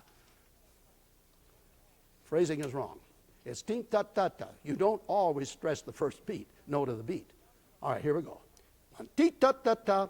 It's 1 plus 4, not 4 and 4. It's 1 plus 4 plus 4 plus 4 plus 4. And so you end on the downbeat. Ready? Hear it. 1, 2, 3, 4, and away we go. Good. All right. Good. Now, would you mark this kindly, please? Mica diminuendo. Start mezzo forte and go into a piano.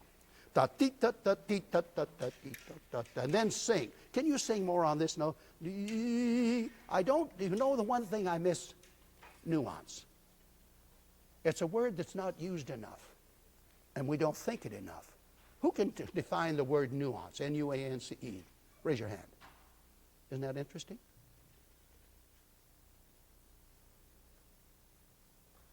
Nuance is inflection within the note. It's the little tints that a great painter, Michelangelo, Rembrandt, whoever, Van Dyck, come on.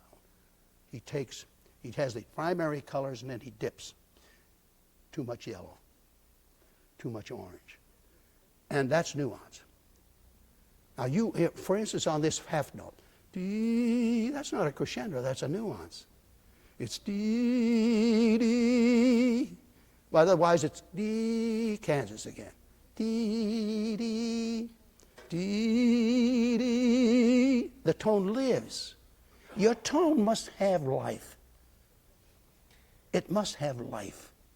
It must have virility. It must have energy. Not loud, energy. Energy doesn't have to be loud. This is energy. Dee, dee. They're going to hear me back there. Dee, dee. Listen to this. Dee. No energy. Dee. Energy. Dee. I'm not loud. Dee.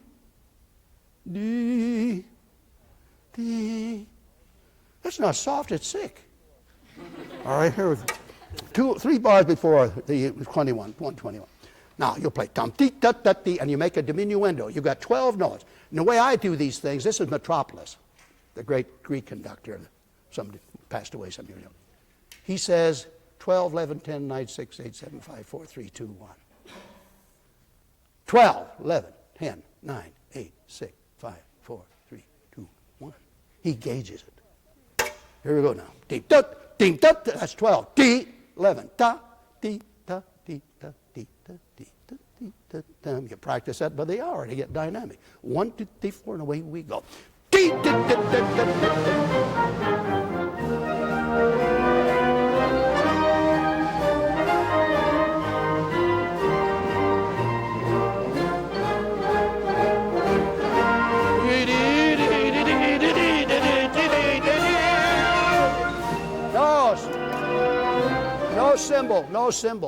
No symbol at all. Again. Dee, da, da, da. Ready? Come on, do it right. 1, 2, 3, 4, 12. Dee, da, da, da, da, da. There. Don't accent. No accents. No, symbols. I don't want to. There's one of those places you don't want to hear the percussion. You want to feel them. Now, you don't want to hear them, but you miss them if you don't. Dee, da, da, da, dee, da. This is what's important. Nothing but those 8 notes. Everything else is subdued. It's a unison for the whole band. 1, 2, 3, 4, and away we go. Dee, da, da. Start louder. You haven't any place to go. You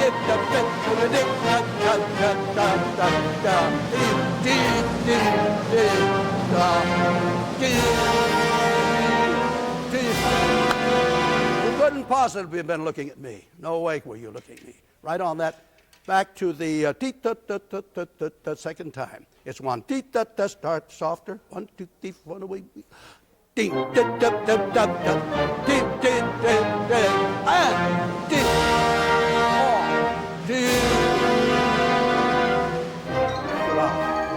dee. No cymbals there. The moment this band gets in pianissimo, I don't want any cymbals. They take up, you must hear that. If you do, it should just be a little suggestion. It's one of those places I don't want to hear it, but if I do, I'll miss it if I don't, but I don't want to hear it. I just don't even want to know you're there. All right. No, we retard more. Retard more. 1, 2, 3, 4, and we go.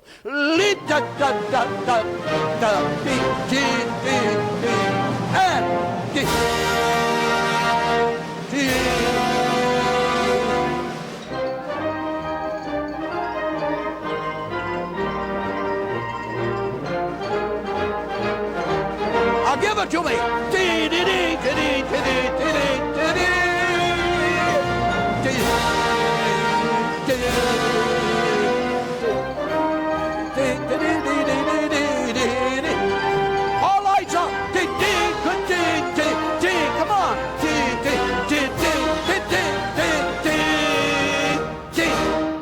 there's an eighth rest between those two notes. Play the last two measures. 1, 2, ready, go. Ding! Ding! The last note is accented. Double F. 1, 2, ready, go. Ding! Ding! Yeah. Very good, band. You know, let me say this real quickly. You will be as good, only as good, and you'll be only successful. I don't want to preach, but I love you people. I don't want one failure in this band. I'm talking about your life. I'm not talking about this rehearsal. I'm talking about you. This is the way I am in my own groups. I'm interested in you. I love you. I want you to succeed. Now let me tell you one of the most important elements that will contribute to your pride. Pride in what you do. Pride in what you do. That is discipline. There's nobody in this world that ever could say they had good discipline, self-discipline of themselves that didn't have pride. You've got to have pride. Pride in what you do. Pride in the way you look. Pride in the way you act. Pride, pride, pride. Enthusiasm. Drive. Dedication. Devotion. God, life is wonderful. It's what you make it. You know what I said yesterday? Don't join the army, the vast army of the mediocre. You don't need to. You're going to determine that. And you can get all the degrees you want. You can get every degree that was ever offered anywhere in this world and be a complete flop. There's hundreds of them. I know them.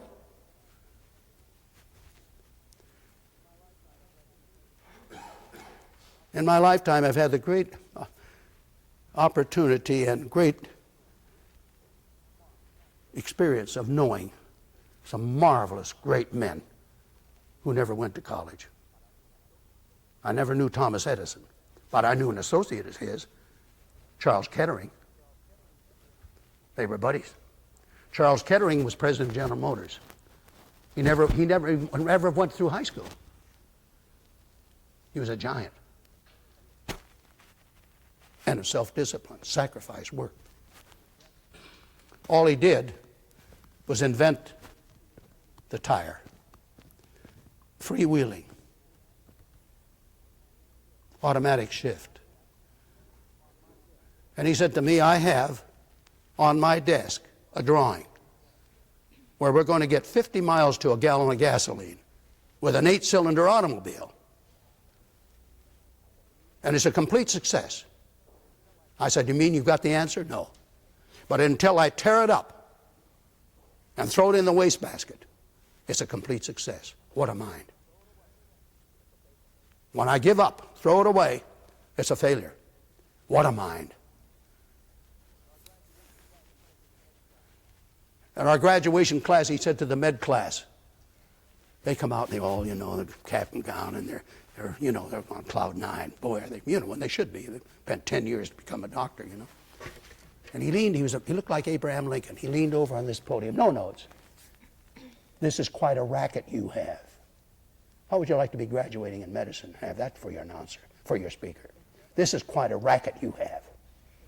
You have a very convenient term that you use constantly when you don't have the answer. You call it an incurable disease. The fact is, it isn't incurable. You don't know the answer. And he named the two of them. Would you believe it? Polio and cancer. And who knows but one of you sitting here one day will have the answer, and it will no longer be an incurable disease. You know who graduated that day? Salk. He'd already been in research 7 years on it. Still a student. You can do it. And when you pick up that is when you start to play the very first note. You black out this whole world, and every note becomes a vital, meaningful experience. It isn't. Every note, you love it. I said to Don Cinta the other day, our saxophone player, I said, You caress every note you love. You play like you love it. You caress it. And you know what he said to me? I do love it. Every one of them. Thank you for your attention. I try to leave when I go as a guest conductor a few thoughts besides the music. I love you. And someday we'll meet again somewhere, somewhen, and maybe we'll both be better off for it. From the top without a stop. This is it. Let's assume this is the performance. To me, every reading is a performance. There's no point in doing it again unless it's better. Some of the best things in high school bands is let's do it again. Not once more. Better. Not again. Now get your mind to it. That first note, D, full bow, full blow. What are you retarding for? You're not following me. I didn't retard, you did. Which shows that you're not watching. You had a preconceived idea of a retard there, and you made a retard. Why didn't you watch the conductor? He didn't. Now, in a real fine band, you can do anything you want. You can retard that or you don't have to. You make a big retard or none at all, if they're watching. That's too bad, because we were doing so well. Ladies and gentlemen, your long notes need more character. You let them sink too often. D, D. Listen to the great singers. All right. Where are we? What number? What is it? Pardon? 3 before 121. Here we go. Now this is no retard, for goodness sakes. Don't retard the first time. 1, 2, 3, 4, 1, 2, 3, 4, 1, 2, 3. There's a minuendo. 1, 2, 3, 4, and away. Now, deep. No, nothing.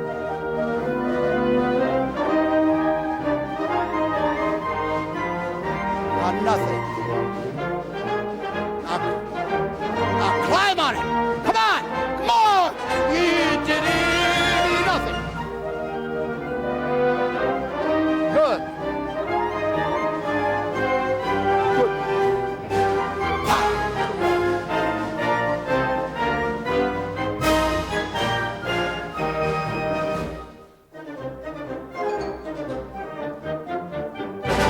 Not enough.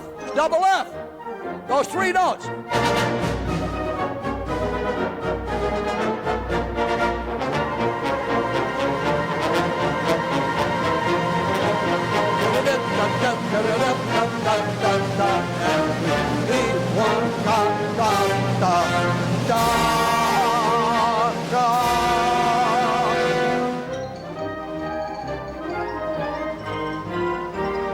Now begin.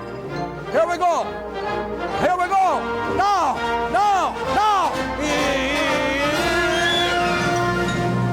All right. Now, watch that. Percussion. Watch us. You can restore us there. All right. We'll take it now from after the 121. Last time through. 121. This is it. 1, 2, 3, 4. Here we go. D. No. This is the second time. What's the number? 174. Thank you, band. Now, don't dissipate. D. Hang on. D. Not together. Cymbals and bass drum. Right with us. Pow. Da. D.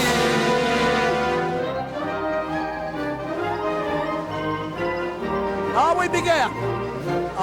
Hey. Now more. D. D. D. D. D. D.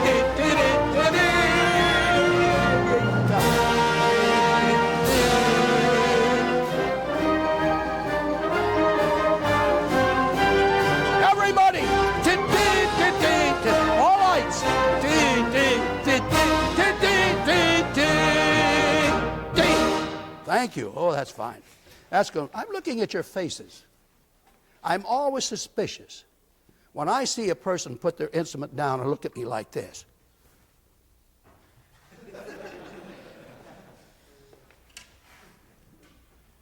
You know what's happened? Nothing inside. Don't tell me that this person, when he looks at me, D, D.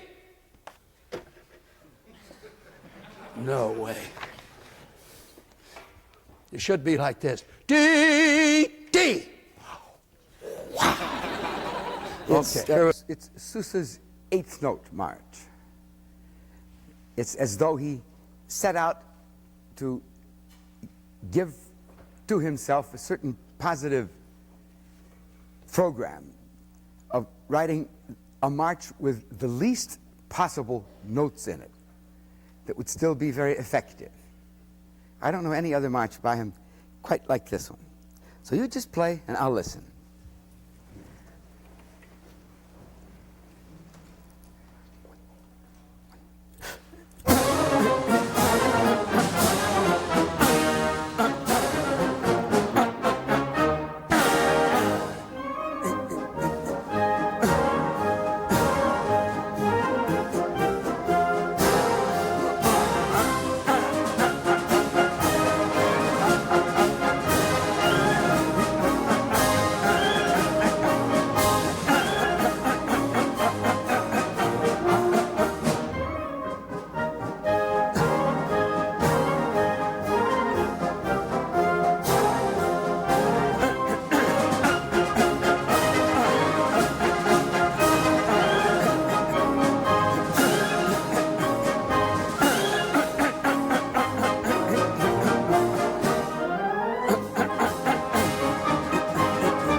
tuba, please.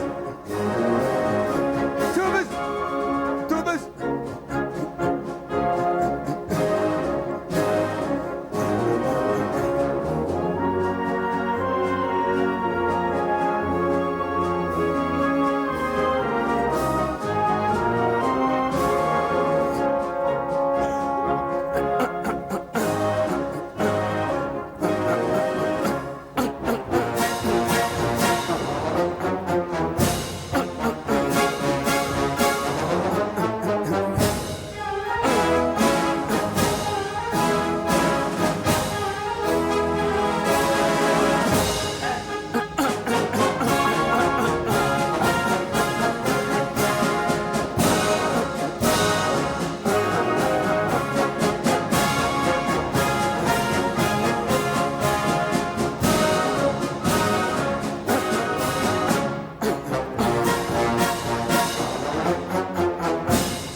Thank you.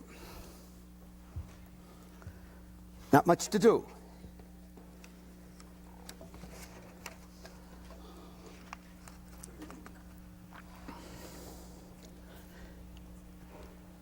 Let's begin again, please.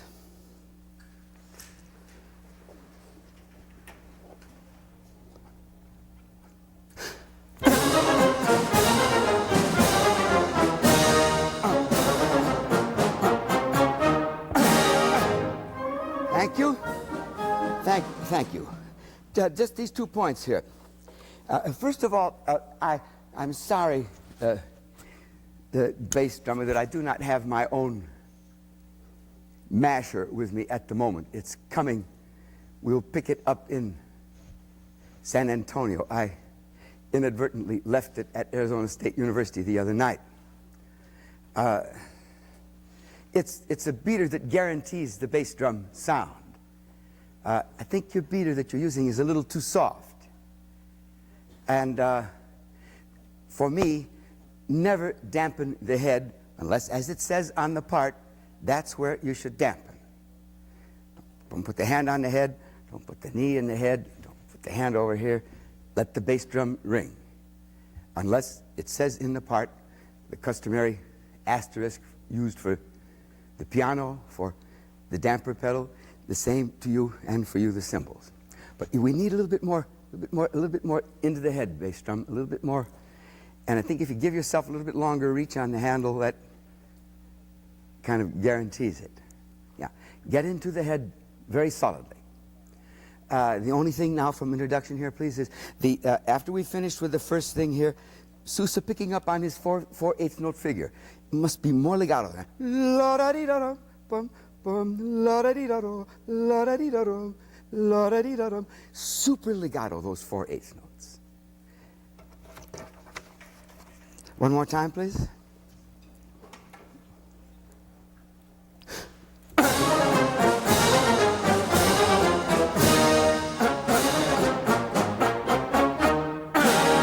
Thank you. That's very good. It's very good.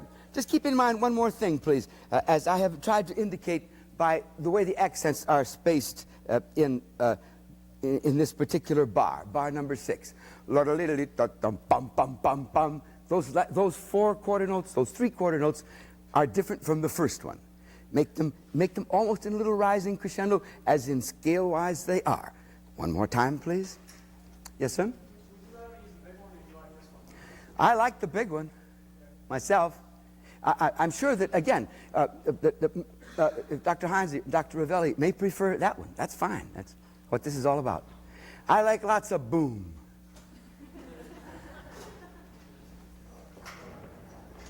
Lots of boom. That's what the bass drum was brought into the band for in the first place, is all that nice boom. And we try to take all the boom out. I don't really understand why. Okay, please? Let's please play this. Let's play bar 5. Bar 5, please. 1, 2. Thank you.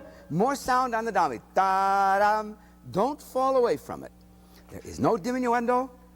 Dum, da-dum. The piece could end right there, and he would have done a nice tune. It would be very good.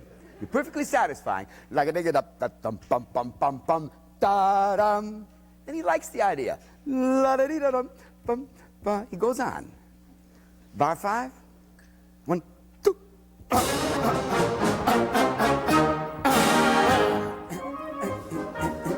Very good. Thank you. Thank you. Now, can I hear everybody but la-da-dee-da-dum, bum, everybody else? Please, this is bar, or whatever that is, upbeat to the double bar. Now, can we have just a little bit more presence, tubas and horns? And everybody being bumped up, bumped up, bumped up, bumped up, bumped up. Everybody giving the background here. We need just a little bit more of you. A little more presence, tubas. Dynamic is piano. This is the downbeat of bar what? Bar 9. 1, 2, 1. Thank you, thank you, thank you, thank you. Hang in the sound a little bit longer, if you would, please. On the half notes, bar 10 and bar 11. Hang in the sound just a little bit more. You could modify the accent slightly, but that's really not as important as the length of the sound. One more time, please. Make it bounce. 1, 2, 1. Thank you. That's very good. Can you wait slightly for that half note? Ba. Ba. Wait slightly. Once again. 1, 2. Yes. Again. Very good. Very good. Now, tubas, you must come down. D flat C. Da-dum. Your D flat C, tremendously important because it's different. Can we do the same thing one more time, please? No hurry with that little bugle figure. Once again, bar 9, just these people.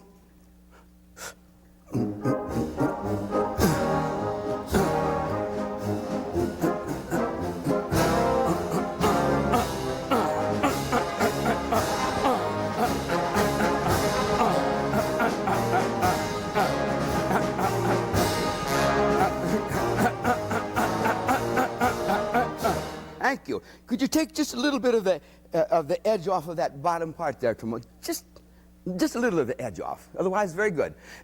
Just make sure we get a little bit more attack each time on the second beats of the bar before we come ahead. Let's please play the last 4 bars before the first ending, including the first ending. Last 4 bars, first strain. No, just these people there. Last 4 bars, first strain, however you get them. 1, 2. Thank you. You must give us a little bit more, if you would, please, of your A natural before the B flat. Your A natural is very important harmonically. Once again, same place.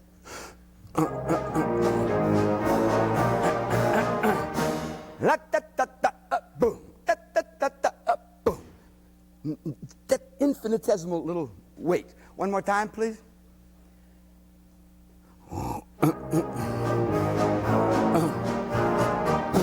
That's it. Everybody, please. Upbeat to the 9th bar. Take your time.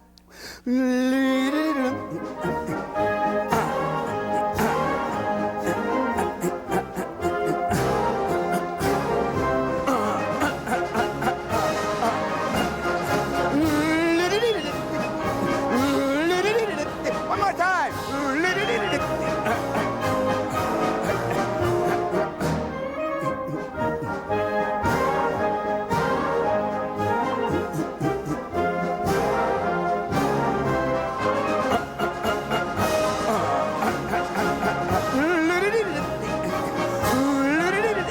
One more time.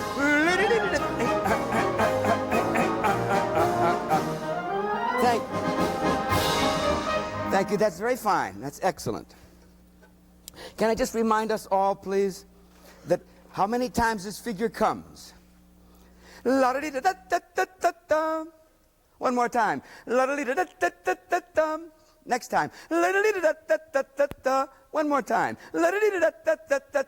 One more time. Now, don't play them all the same. Especially the last one of the 3 final ones. That has to have something special. So that it isn't just the parade ground repetition. Thank you. One more time, please. How about number 10? No. Number 17. Bar 17. 1, 2.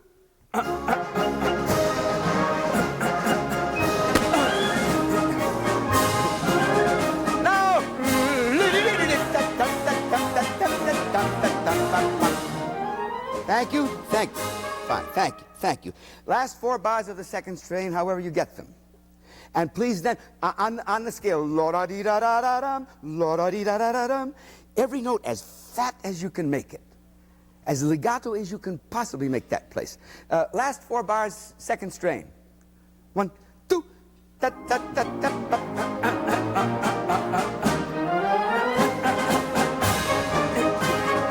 you. Fine. Excuse me.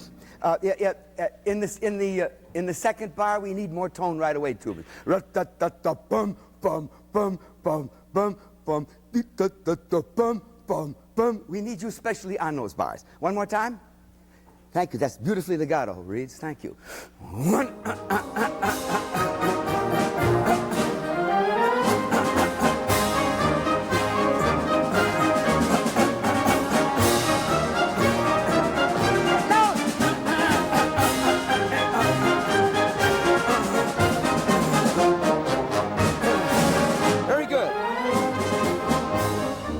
Slight more separation, trombones. Just a little more separation, and it'll be just fine. That sounds excellent. This is second strain, first time, second strain. Yeah, just look carefully. It's forte crescendo, back to forte. 1, 2.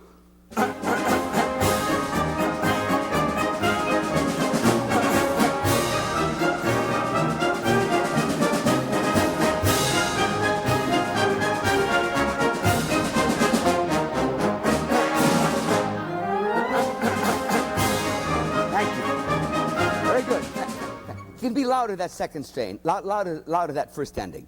The last 4 bars, first time. Last 4 bars, first time, second strain. Please. 1,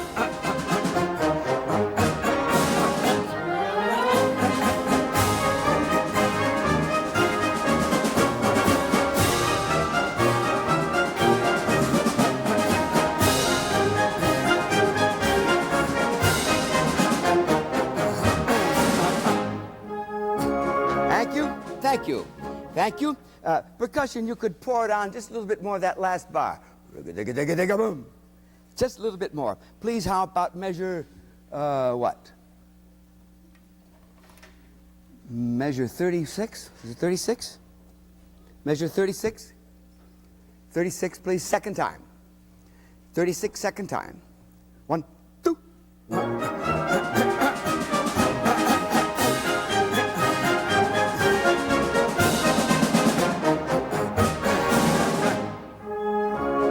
Thank you, thank you, thank you. Now then, here's something I would myself do, although I didn't need to put it in the addition because Mr. Sousa didn't necessarily.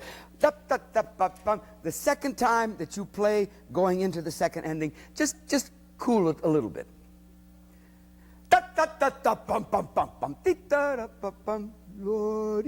Set up the beginning of the trio with just a little, just cool it a little bit. 4 bars before the trio, second time. 4 bars before the trio and the second ending. 1, 2. Thank you. Could you please make da da da dum da da da dum? It's a little da da da bum da da da da bum bum bum bum. More that way. A little bit more separation as you gather the crescendo. Soprano brass, please. One more time.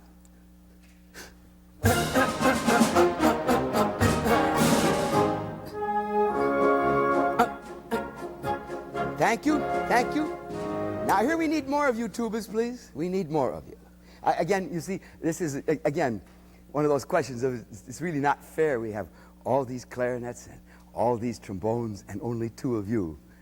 So you have to make up for the 2 that aren't here. Not fair, but we still have to hear the balance, please. This is upbeat to the trio, please. Stick to it. Don't go to the next bar until you think it's time, and then it'll still be too soon.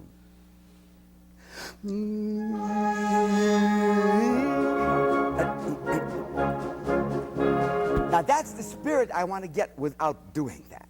But that's what I really like to get. And do it with vibrato. Do it with vibrato.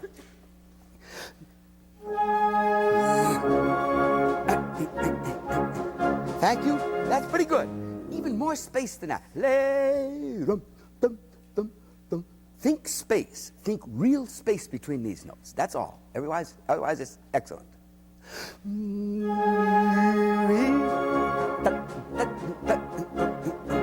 Thank you. Thank you.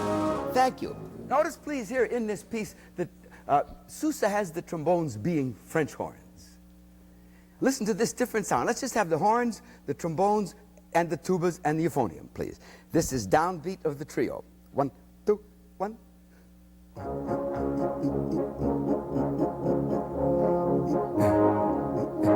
Tuba.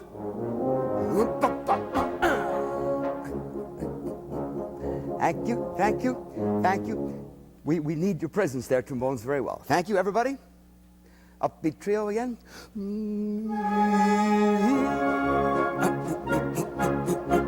Wait. Round. Tuba. Back off. Round. Tubas.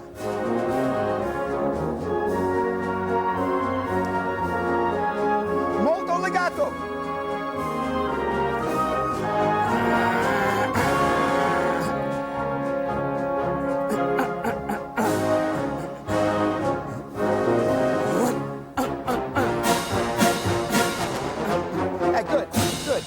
Good. Kick that 8th note figure along, drum. Kick it along a little bit more, trombone. This is upbeat to the break strain, whatever that is. What number is that? I have no interest in numbers. Upbeat 79. It's better you should tell me. 1, 2, 1. Bum, bum, bum. Yes. Once again.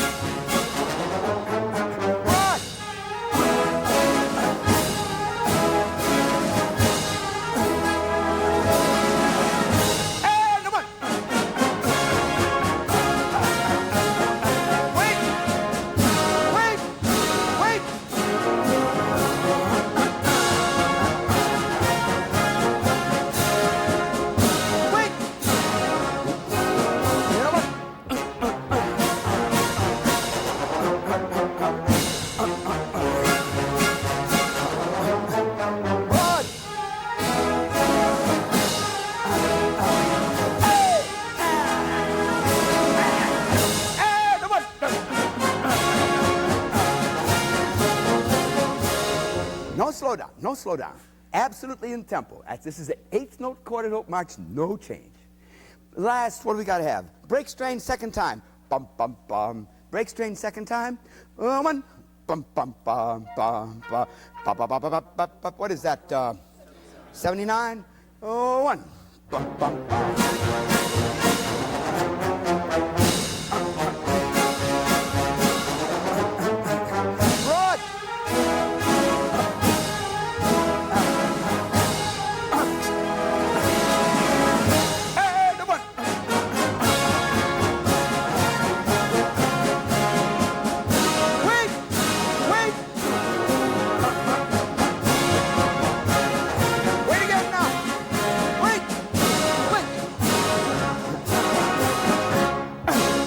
Thank you very much.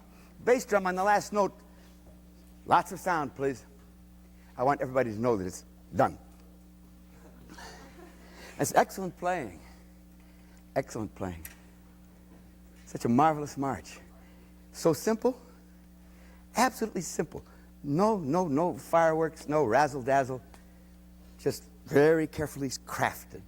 Zoe sat down one day and said, I'm going to write that kind of a march today. Mr. Corcoran was a philanthropist of many good things. You maybe have been in his gallery in Washington. And he had a corps of young boys who drilled, as was rather prevalent in those days, social groups that were pre-military groups.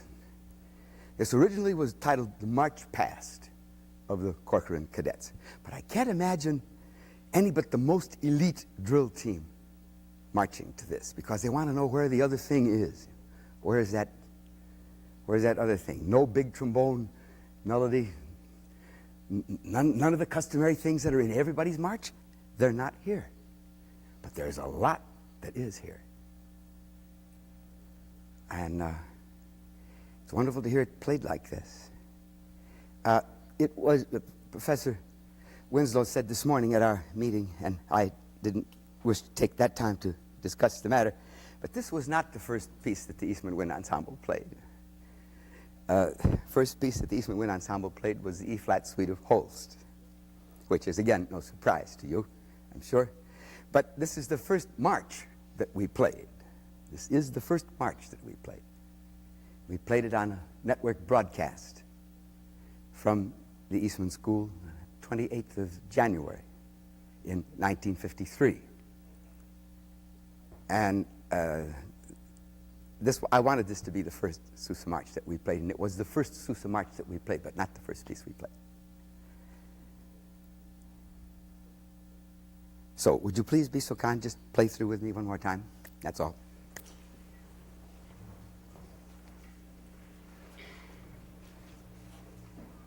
Just have 1 second before we play, please.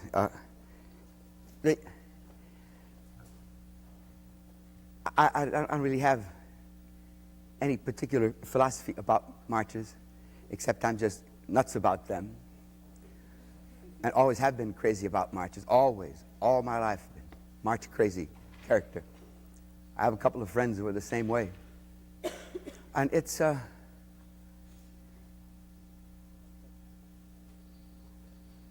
as I said this morning in our little meeting here, I marched my way to school.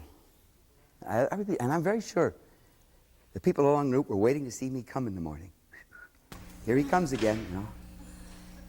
But I kind of conducted, drum majored, whistled, marched, but singing these tunes again and again. Actually saying to myself, you know, when I get that band, this is how we're going to play it. I was so far from having anything that really remotely resembled a band. But I think it's a good thing to start getting yourself psyched up for it. Start getting yourself in the frame of mind. And they're just absolutely great essays. Deceivingly simple. Try to write one that means something, that doesn't sound like everyone else's. It's rather difficult. I wrote one that did sound like someone else's, and that's why I gave up composition. Got it published, too, when I was still in high school. Decided, no. I knew right then that my business was conducting other people's music, not my own. But the march is a really fantastic musical form. And if players approach it with that same kind of madness, it really makes it. But it has to be a musical madness, a musical enthusiasm for them. Not just because I was a percussion player. Not at all, because I can't ever remember when I didn't feel this way about all of them. And I hope I can still record an awful lot of them. I'm trying to lay into every one of them I can in Tokyo, where they're happy to have me do it. And I'm pleased to get a chance to do this one. It's a little different. Okay, all the way, one more time, please.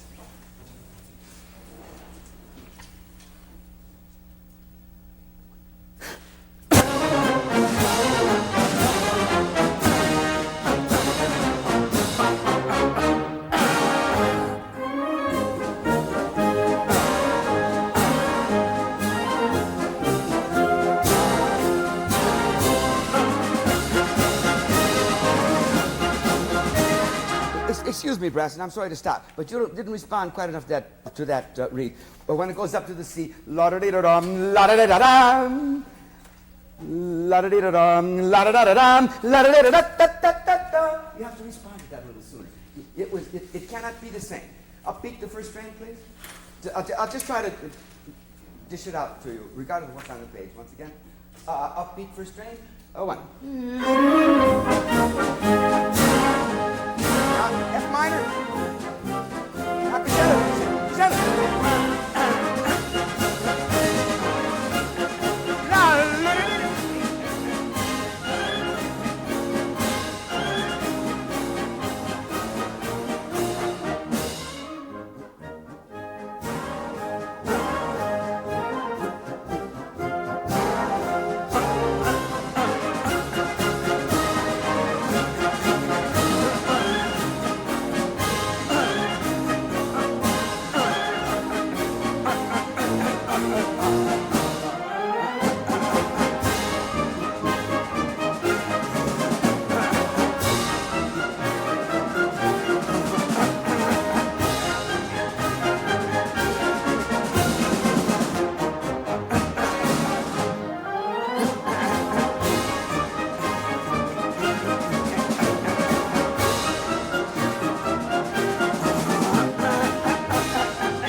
Thank you very much. Excellent, excellent, excellent. Thank you. Thank you. Thank you. Thank you. Thank you.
plants